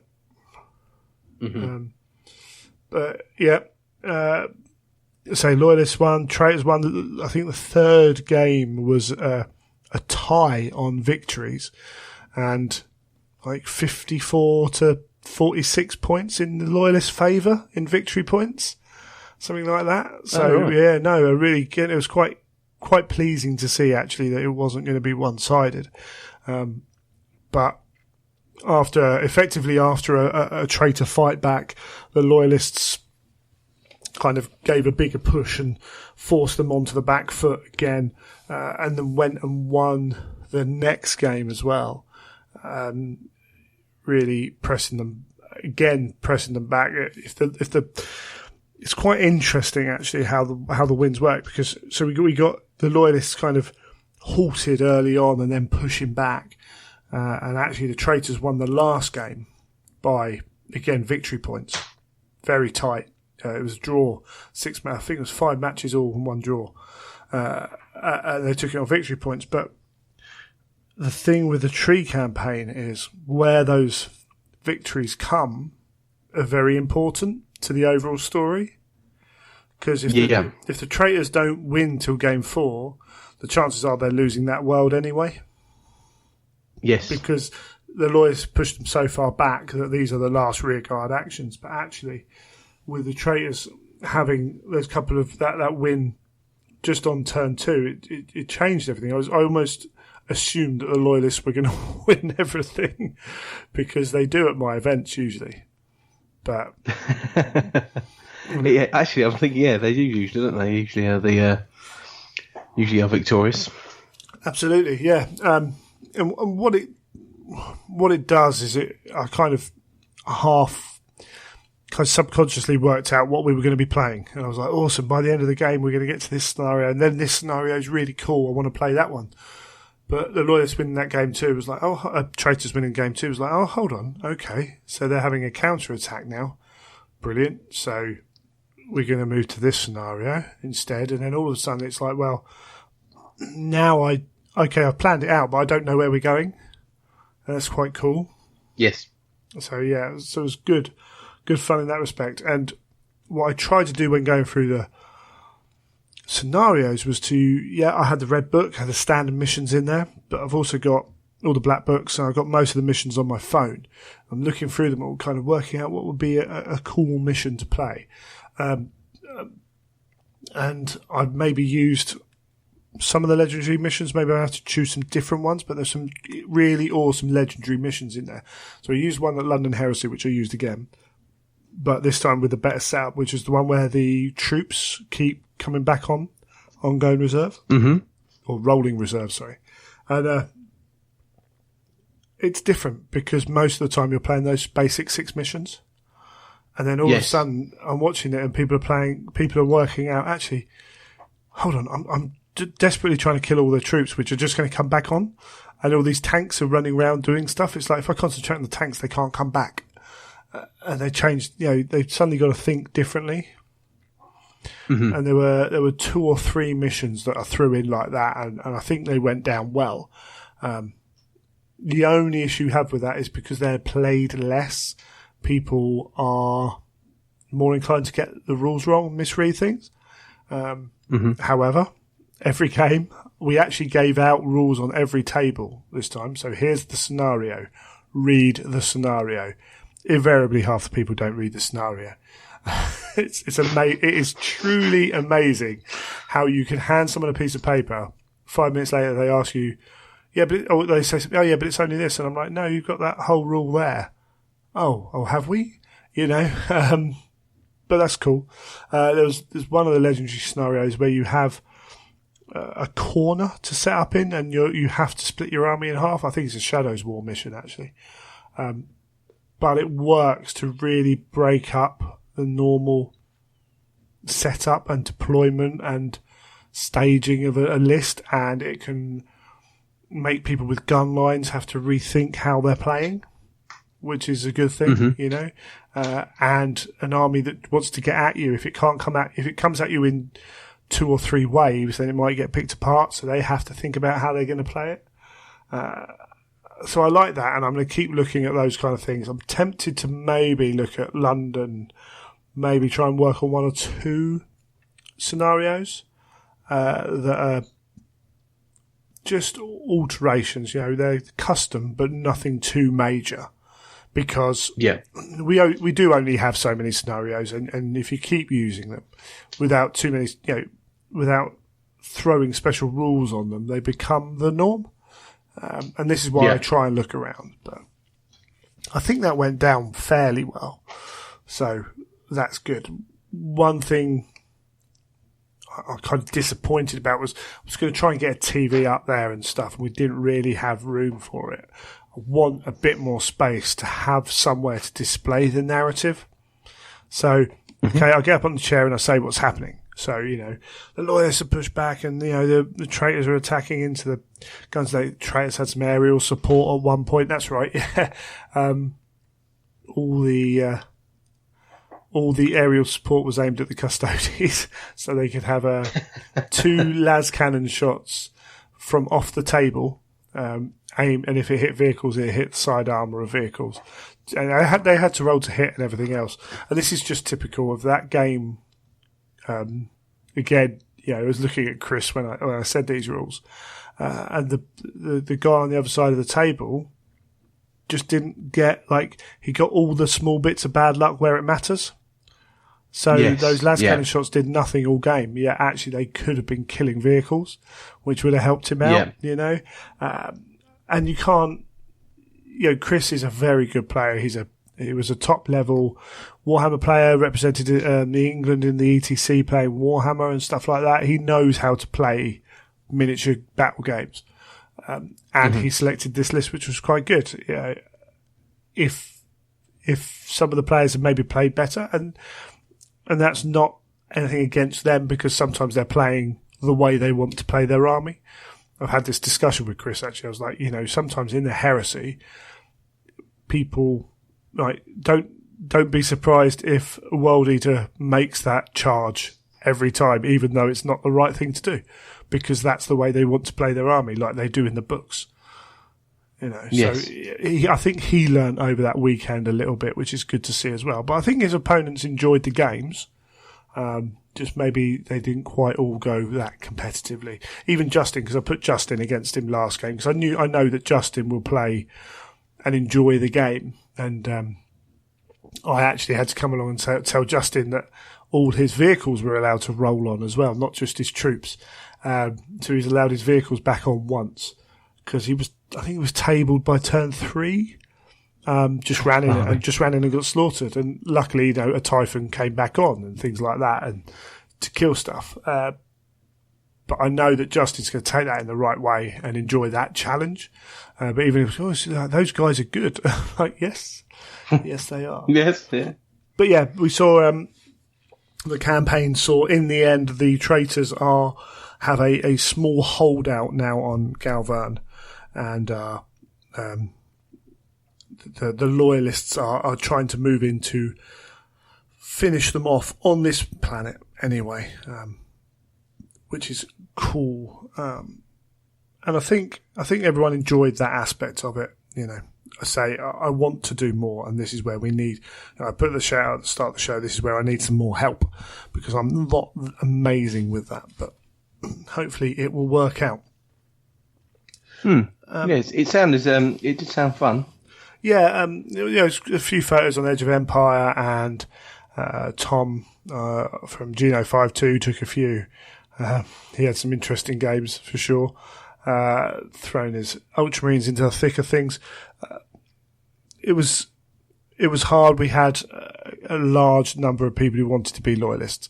One of the stories, which might seem a bit strange on the write-up for GW, was Pete. I think it was Pete. I'm trying to remember the names. My mind's gone so blank. So much stuff going on this last week. With Russ. We had Russ. Was it Tom? Traitor Russ. With Traitor Russ, yeah. Because he offered to take that role of changing sides. And I was like, okay, cool. Well, Russ is being fed some misinformation. And, oh, look, Corax. No one knows what Corax is up to, but they haven't seen him attack any traitors. So, he needs to be punished. Maybe he's a traitor. Go and kill Corax. Oops. And actually, it was the last game where Graham from Edge of Empire had brought his brother down, and they actually decided to play each other. But they were both loyalists. I said, no, that's fine. You can turn traitor for a game, and I can allow Russ to go and try and kill Magnus. But it's useful to have those people who are willing to step out, because at some point someone has to, and I don't want to force someone to. And also the same players always get picked, don't they? Yeah. If you're running Dark Angels, you're like, oh, you could be. Yeah. And this time I had to do it. All the Mechanicum players. I feel really sorry for Chris Steele, because that's 2 events in a row where I've had to change him over. But I was talking to one of the guys from GW, and they said, they've sold tickets for events at Warhammer World, and ended up with double the amount of traitors, loyalists as traitors, because they sell traitor Heresy tickets at various points, or have done. It's not easy to do, and I don't know of a really good system to do it, but we'll see. I think it's never going to be easy with good versus evil, is it? I mean, and it's always the grey ones, the grey areas that are going to be pushed to whatever faction is lower on numbers. I need to, yeah. But as long as you can, get a good story behind it, then, or some sort of scenario, because let's face it, a lot of the Primarchs fought between themselves as well, didn't they? So, lots of ways of orchestrating that if you have to. Yeah, absolutely. It makes it really manic that first morning, trying to get everything sorted. It's like, oh, can I get my models out? I'm like, yeah, cool, but be aware that you haven't got your tables yet. All right, okay. And I'm sitting there going, well, I'm still waiting for 2 traitors to turn up. Otherwise, we're back to having issues again. So somehow for London, we have to try and make that system a bit more fluid. So I need to try and work out how to do that. But do it the old school football team scenario. Yeah. Get everyone lined like that. Right, you're on so and so's team. Yeah, you pick next. Yeah, and with so many names, so many people coming in, mistakes will happen anyway, so you will get things wrong, but we're working on it. The Custodes are another issue. So we had 3 Custodes armies, and actually I was looking at a couple of them thinking, oh, that's quite bad. So Chris's and I can't remember the other gent's name now. So it was like, oh, that could be really, really harsh, but actually they did okay through the event, and they had some matchups where their opponents were like, oh, this is hard work. It was only Chris Legg's army that really stood out, and this was 2 Telemon dreadnoughts, jet bikes, I think he had a transport, he had teleporting dudes, he had basically good stuff. All right, there was no kind of no filler in this killing army. Right. It was things like Telemon dreadnoughts can put out 14, I think it is, AP3, strength 7 shots each, hitting on 2s. Ouch. Right? Ouch. Yeah. So, and they have a firing mode where they can hurt vehicles as well, if they're not shooting at them, which is pretty good. They also have, 14 armor, I think, with a 4-up save, so Leviathan stats in that respect. But when you penetrate it, you roll 2 dice, and the Custodes player chooses which of the damage dice to select. So if you're stood in the middle of the table with good firing arcs, and you roll weapon destroyed or immobilized, you just go, oh, I'll take immobilized, and keep firing. Yes, or vice versa, if you know you need to move. Do you know what, I'll lose the weapon, I need to get over that side. Yeah. And that's if they roll, that's if you roll a 6 and a 1, oh, take the 1, And it's not like force them to re-roll, it's they roll 2 dice, you choose. Pick, so, yes, it's because it used to be like, Venerables used to re-roll, rule used to be like, you could get them to re-roll it, and then it was a gamble, wasn't it? Or like, would it be worse, would it be better? Exactly. So, But yeah, pick what one you want is completely tailored, isn't it? Yeah.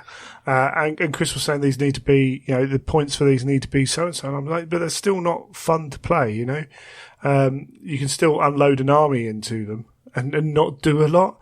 And that's a negative game experience. And I'd rather actually just reduce an aspect. Like, they don't need it all at the end of the day. Just trim it down and say, well, you're not going to get that. You're going to have to do the roll and choose whether it's re-rolled scenario on your, and just tone it down ever so slightly. Did he have 2? I think he had 2. And in the end, he swapped out those weapons for the fists, but the fists have still got like mini Adrathic weapons in them as well. They're not bad, It's like the bad choice is still quite good. He took the not the las cannon option on the jet bikes, the Adrathic option on them, which it's one of those things. Now, when I've talked about the jet bikes, I've always talked about the D3 36-inch las cannon shots, but that's because the rest of the army I'm talking about doesn't have a huge amount of options of dealing with armor. So then they become my armor choice. Now, as soon as you've got options to deal with armor in by bringing in dreadnoughts or what have you, then actually those jet bikes can go back to being more multi-use, and therefore the other weapons may be better. And he was saying, yeah, they're just disgusting. They're just taking stuff off. And every aspect of his army was designed to work and work well with each other. And it was grim. It was grim. If he didn't have the speed of the jet bikes and a couple of other bits, and it was running across the table, you know what? It would have been a little bit better.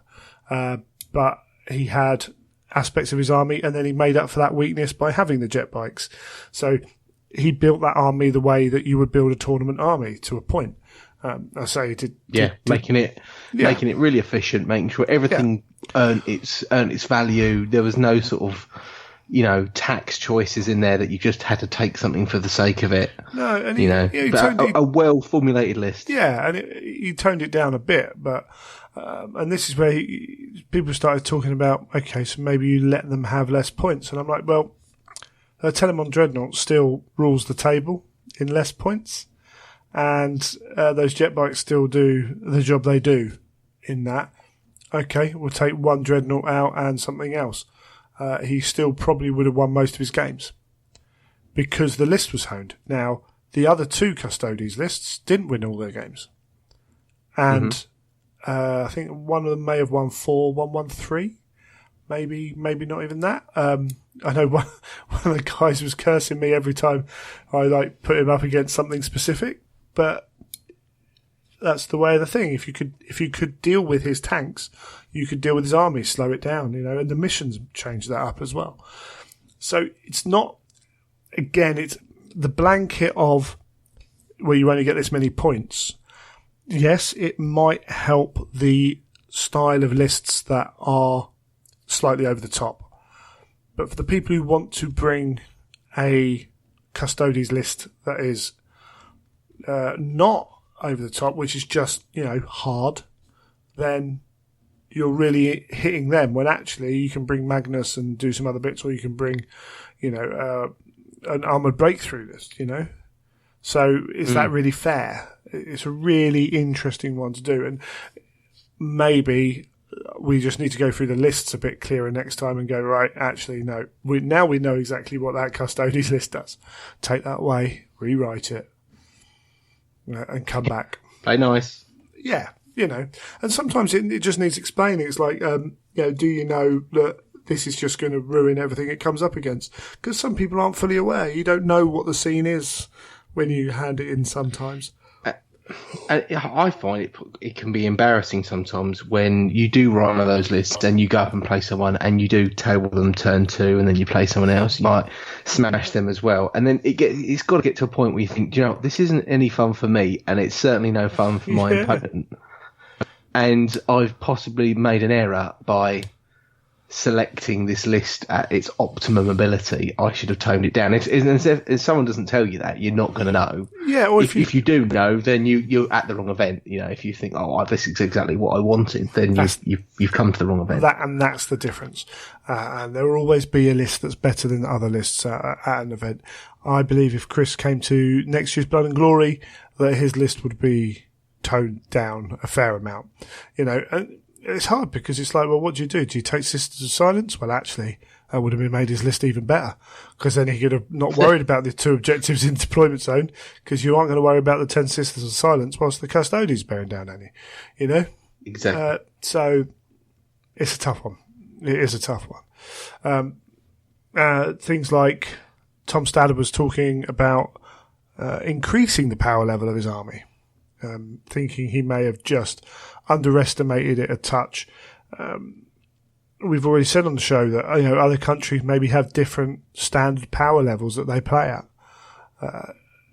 It's not a bad thing. We can, when it's within certain parameters, we can adjust it with rules. It's not a problem. So I don't mind if someone brings 2 knights as part of a detachment, as an allied detachment. Cool. If the rest of your army is good as well, then we will make sure that it gets something done to it. And I think actually at future events, having more help and delegating more and kind of encouraging people to go and look at tables and say, like, kind of, okay, that guy's lists may be better than a few of the others. Here's a number of things we can do, and have them prepared to point at him. And things potentially like carrying, taking more of my toys, allowing people to bring more toys, encouraging them, actually putting it out there and saying, look, bring, if you've got space, bring more than what's in your army. Because if I need to put you up against something harder, I might let you have a tank, a flyer, whatever. Yes. Yeah, exactly. If you look at your opponent, or you walk around the table and you go, oh, that's not going to be a very nice matchup. What else have you got in your bag? Have you got an extra couple of tanks? Have you got a knight or something that you can throw down on the table and say, right, let's even this up a bit? Yeah, and some people will say, well, why write lists, And yeah, there is a place for having pointed games without set lists and allowing people to write them up, but that takes time in between games. And again, I suppose it could even be run the other way, though, that two lists face off against each other. You walk round and see it and almost go, right, okay, well, that list is ridiculously hard. Right, those two units aren't coming on until turn 4. Yep, I can do that. They've been delayed. They won't come on until turn 4. Only, limit the damage that army can do in the first few turns. Yeah, there's lots of things you can do, and I don't think any of them are right and any of them are necessarily wrong. I'm very aware of, I don't want to tell someone they can't use their toys. Right, so I would rather say you can use your toys, it just doesn't work properly. Yeah. Or actually what's even better is you can use your toy. If you're using your toy, your opponent's going to get to use a new toy. Or it's going to get some special rules. And I just need to be more prepared for that. There needs to be more stuff written down. And overall, I think actually coming out of the weekend, I need to be more prepared. It's my weakness, we talked about at the start. I want to do more campaign stuff. I want to do more interaction, potentially having character progression or army progression, going back to giving out relics, things like that. And that all needs to be prepared. And hopefully in the build up to London, I've got events I'm going to, but I'm not organising anything. So hopefully we can have have a bit more time to do that. But we shall see. Although I probably will end up having to write Blood and Glory's pack before then, so who knows? Who knows? It's all good fun.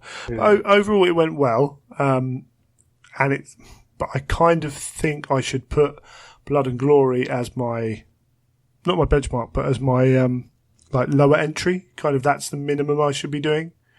Yes, I'm with you on that. Yeah, I understand what you mean. And the one thing, because people say they had a great time, and I've said it again, time and again, really. I believe that I create an environment that encourages people to play the right way. And that's important because people do come and tend to play the right way at my events. So I haven't heard any horror stories at my events at all. We've had one game that someone, gave in, and that was, maybe a misunderstanding. There were some issues there, but that's one game in 4 or 5 events, which isn't bad really when we've had 60 player events as well. So, and that's a testament to the people that come. And I believe the pack has helped in making sure that the people who come know what they're coming to. But we can do more from there. Yeah. And I will try. I'm going to plenty of events. I say plenty. I'm going to a few events as well. So there'll be opportunity to go and see what other people are doing and steal off them. Exactly. And it's always good to see the way other people manage the same problems. And if they've got a good method and it works, why not steal that method and use it for your own? Yeah, and we're all trying things, constantly. Like, we're never going to get everything right. Again, decent crowd will accept that sometimes you get it wrong and sometimes things don't work out. What I am going to try and do is try and encourage players to take a bit of ownership over their games. So if you sit there and think, Greg's got this completely wrong, this is an absolute mismatch, because it will happen, then put your hand up, say something, or just work it out between you. But which is not easy, I must admit. Like, if you're up against someone you don't know and say, "No, you're going to table me in 2 turns, can we do something?" But certainly, you can come and see me and say, "Greg, I'm going to get tabled in 2 turns." Okay, cool. Let me come in. Oh yeah, you know what? Yeah, that was a mistake. Let's adjust it, because we want Sympathy Rob a number of times, probably repeating myself about 18 times on this one podcast. My idea is for a weekend of 5 games, people having fun. And that's what matters. We build into a narrative, and that all adds into that. But at the end of the day, it's however many people meeting, rolling dice, playing games, enjoying themselves. Mm-hmm. So that's what it's all about. Awesome. Right, we're going to leave that there because I'm struggling. I need to get my bed. So we'll come back and close out the show.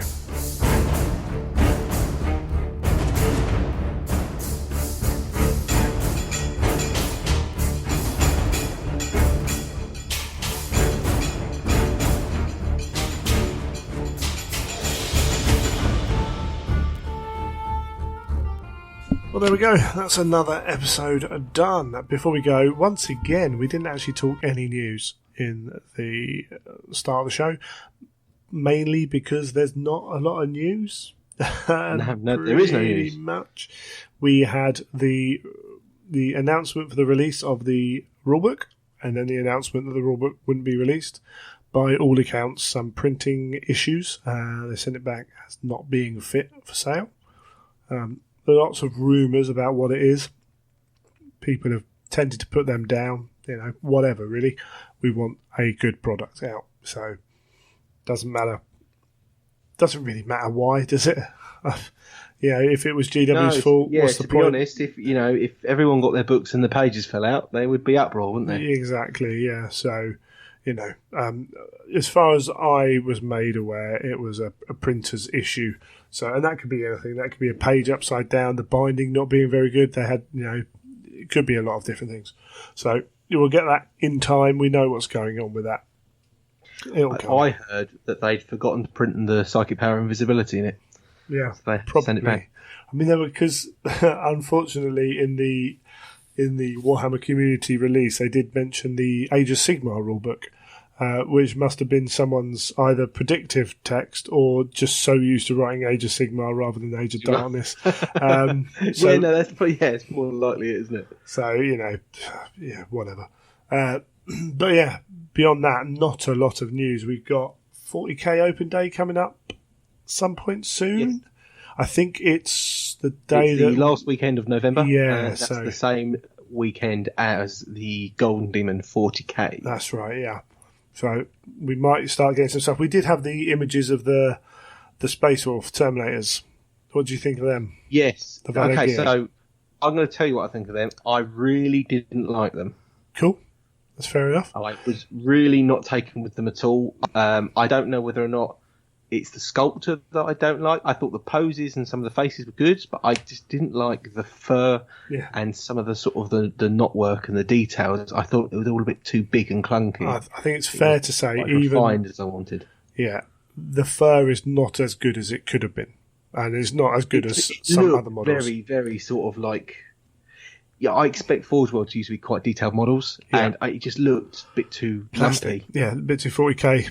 Like what the old Space Wolf kit. I think there is a valid argument for that. However, when you look at the 5 of them, the 2 on the left are they're okay, but I actually quite like the poses and what they've done with the 3 on the right. Do I think they could be better? Yes, there are issues with that, but actually it gives me a bit of hope, and I'm going to be intrigued to see them properly. Because I do quite like those 3. That's the only thing I would say. Yeah, you do have to withhold judgment because so many models I've seen before. When you've seen them on the online pictures, I thought they were awful, and then when I've actually seen them up close and personal, they are so much better. It's disappointing if you don't like them, but can go and make our own. You can get Space Wolf bits from places. To be honest, with Space Wolves, the one Legion that you wouldn't be too worried about have to make all your own stuff is Space Wolves, because there's just so many bits out there. They have got a lot of bits. There's tons of 40k plastic bits. Yeah. There's even the Forge World resin ones as well. The older style ones that I really like. Yep. And there's lots of third party. There's tons you can use. There's fantasy bits you can use as well. Yeah, absolutely. Chaos Marauder, Horseman particularly. Yes. And there are a lot of third party bits, and not all of them are that great. But then again, that's a matter of opinion. I keep seeing people put stuff up going, "Aren't these wonderful?" And I'm like, "Yeah, maybe not." But it's personal taste, isn't it? It's what you like. At the end of the day, if they're your toys. Yeah. I mean, I'm not doing Space Wolves, so I'm not going to lose any sleep over it. That's it. No, that is it.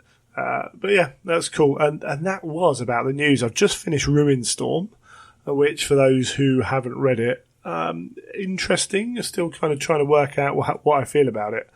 But it certainly puts the story further along and goes some way to telling us how the Ultramarines, Blood Angels and Dark Angels end up in the positions they end up when the Battle for Terra is going on, which was interesting. I say I haven't fully decided how much I enjoyed it or not. I enjoyed it, but how much kind of like... it was different, very different. Who wrote Ruin Storm? It was David Annandale.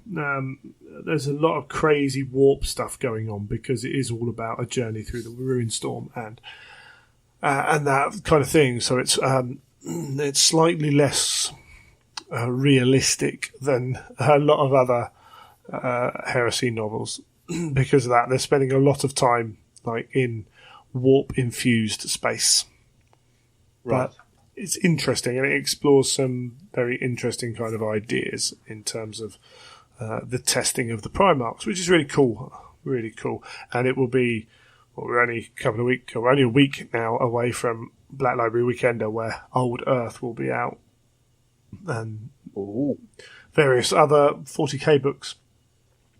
So that should be good fun. Kenny from the combat phase should be coming over to stay at mine the night before, and we'll drive up there. So hopefully we'll have lots to talk about after that. A lot of that might go on Fnatic, but we'll see. But I say it was a quiet couple of weeks for us. Yes, it was quite quiet, wasn't it? I did notice that Forge World are doing their Christmas sort of shipping sort of thing, where it's £75 to get anything shipped, which I thought was quite good. Yeah, it's not too bad. Always good. Quite handy if you're just after that character series model or something. All the books coming out, and a couple, 2 or 3 of you get together. You don't have to hit that 250 target. Yep, makes life a lot easier. Very useful. I thought I saw Tony say somewhere that we won't have a Primarch till 2018. So Dawn, because it was interesting. Like, what's going to be the Christmas release? Like, they've done the Jigsaw at Christmas before. Oh yes. Did they do one last Christmas? I can't remember. They did one the Christmas before. I could have sworn they did. Yeah. Wasn't there one year where they sort of forgot to reveal the bits and then suddenly did it all in one big lump? Well, sometimes they actually particularly for the Christmas Day release, they'll put the link on the website, but not have it show. But if you can work it out, you can get to the final image. So they've done that before. Oh, I see. So you sort of engineer the address. So they pre-populate it all and then release it bit by bit. So they have done that before. I think that's usually how that completed picture comes out, to be fair. Right. Yeah, but who knows? He definitely said, trying to remember, he said there's 2 Primarchs next year. So are they both Sam Egan Primarchs, do you know? Well, I believe so. I could be wrong. Sam was talking about he'd started on the next one, but couldn't say anything about it. That's the last I heard.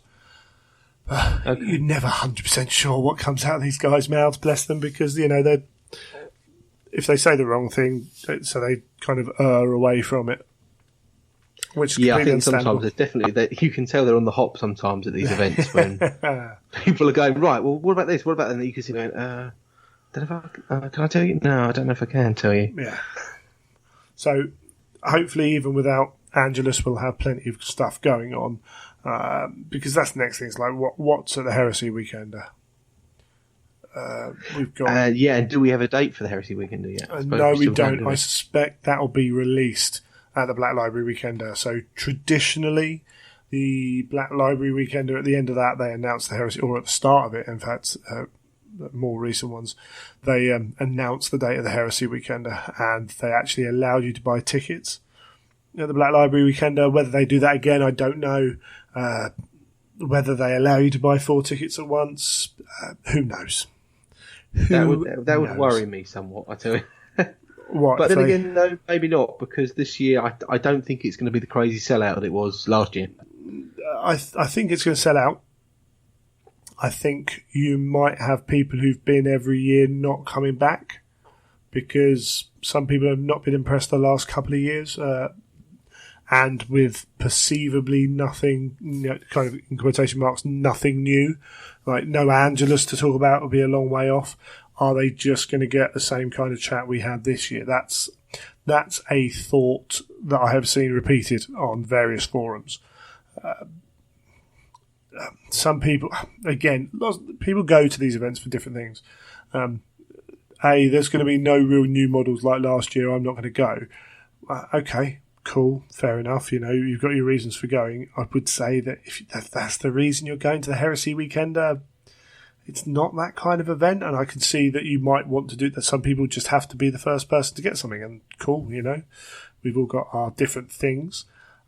But it's more than that. Now, if you turn around and said the seminars weren't great because a lot of it was just straight into questions and answers, I think that's more important than what they've got for sale. Having a good compare, having a structured talk before questions, and having question and answer sessions available, but not having everyone just turn into a question and answer session, that kind of thing. It'd be interesting to see exactly what they do. This year, potentially, Heresy Weekender could be a lot about Adeptus Titanicus. Which yes. it would make sense. I think that as well, yeah. It would make sense. It would probably fit the kind of timelines. We've only heard vague things, and they're definitely not releasing a date, but Andy said he's had a date in mind, but they don't want to announce it just in case they have to delay it. The Heresy Weekender around there makes sense. Whether that's what it is or not is a different matter. It feels so odd because the last one there was the demo game, the big giant demo game, wasn't there? And yeah. It was. That was the time that the Blood Bowl had just come out, hadn't it? Well, Blood Bowl came out in November, yeah. And it was like, oh, this will be the next one, and then now a year later. Yeah, and that's we've gone through that. That's going from a couple of models to having to redesign those models to work in plastic rather than resin, which is actually a process where they have to redesign them. They can't just go, oh, we're making it in plastic instead, and then designing a lot more models to go with it as well, because oh my goodness, it's going to sell. So yeah, there's a lot of that. So that's cool. Forge World have got an interesting problem in how popular they are, and GW have got a problem in how big they are and how much money they're making. And that money, that problem now is they're in danger of making too much money and getting carried away with it, like they did with Lord of the Rings. I've heard talk they're buying more of the property around where they are for warehousing and stuff. We said on this show a number of times they're coming to a kind of almost critical mass in releases, trying to fit all these releases in. They've got Blood Bowls flying off the shelf. Necromunda will fly off the shelf. Adeptus Titanicus is going to fly off the shelf. Shadespire seems to be flying off the shelf, although that's not specialist. That's it's another one of those games. There's a lot going on, and do you release as specialist games? People are making a complaint about Necromunda that you're not getting all the gangs to start with. It's like, well, do they delay their November release schedule to wait till all 6 gangs are ready, or do they release it now and then provide you gangs in a couple of months? Do people actually complain about that? Because that seems a bit odd to me. Because they complain lots. Back in the day when they first released Necromunda, it's not as though they went and here are all the gangs. I remember getting a White Dwarf and going, oh look, that new gang or that new model's out, and then going into a Games Workshop and them saying, oh no, that'll be out in 4 weeks' time. Yeah. And going, oh, okay. And then having to wait for it to be released. So I watched Andy talk about Necromunda on Warhammer TV, and the idea they want to get to is having a release every quarter for Blood Bowl and for Necromunda. And then once the next game of that ilk comes out, fitting that in every quarter as well, I believe. Which to me, once they get going, sounds like a good strategy. There is a theory that any game of conflict like that should have 4 factions to start with, so there's variety. Yeah. And I sort of buy that idea. I don't know that the advantage you got with Necromunda is the Escher and the Goliath come out, but actually you've got all the rules there to play the other gangs. So, yes, you can't go and buy those models straight away, and that may hinder some people's excitement. But if you've got the old gangs, you can use them. Yeah, your own models. They've got legacy rules for them. Or if you want to go and make your own with guard bits, and as we said, the cults bits and all that kind of stuff, you can do that as well. You don't have to use Necromunda models. There's lots of options to keep that going. Yeah, definitely. But yeah. Okay, we'll leave that there. If you've got any feedback, if you've got any subjects, any how-tos you want to do, or anything like that, then feel free to get a hold of us. Greg at theimperialtruth.com. And I'm Neil at theimperialtruth.com. And of course, you can follow us on the social medias. So at Child of Fang and at Imperial_Truth for the show. And I'm at Neil Paints on Instagram and on Twitter, and Neil Paints on Facebook. Yeah, and I am on the Instagram as well. I must get some more pictures. I go up and down with Instagram. I look at it a lot. Don't necessarily post a lot. That's the sort of problem I fall into. Because it's very easy to just go open it up and then you scroll through about 10 or 15 photos and go, oh, that's cool. And then just shut it down. Yeah, and then realise the next day, I was supposed to post a photo. Okay, cool. Yeah, but we're all over there. As I say, I'll be at the Black Library Weekender. If you're there, come say hi. Michael will be there as well. So if you want to come and see what Michael looks like and hear him talk, always a good guy to chat with. I think we're going into Warhammer World on the Friday for a bit as well to play a few games, maybe get some Shadespire on, which is cool. Cool. But awesome. Stick with the Facebook and the Twitter. So I will be moving house at some point. We're going to try not to disrupt the show where possible, but there may be some disruption. Who knows? It just depends how service will resume. Yeah, we're going to be really up in the air period. Yeah, moving into my other half's flat for a bit with her before we then hopefully go and buy a house. So the flat's not that big, and we're going to have to put loads of stuff in storage. I'm like, I've got to put all my Forge-World's books in storage, so I'll have to get some. They're going to have to be properly looked after. That's one storage unit taken up already. Yeah, exactly. Just them in the middle, raised off the floor, But it's there's a lot to do. So hopefully it all works out all right. And I'm starting to gear up for my trip to the LVO as well. I'm starting to plan what I'm going to do the days before, which is another thing I need to pay for, which is all fun. It's all good. Yeah. Every bill coming at once, and then it's Christmas. It's lovely. Waiting for the bill to come after Black Friday. Yes, yeah. I must admit, I've got a credit card at the moment, and it's been heavily used. Absolutely, awesome stuff. All right, we'll leave it there unless you've got anything else to add, Neil. Nothing else from me. Cool. You have been listening to The Imperial Truth.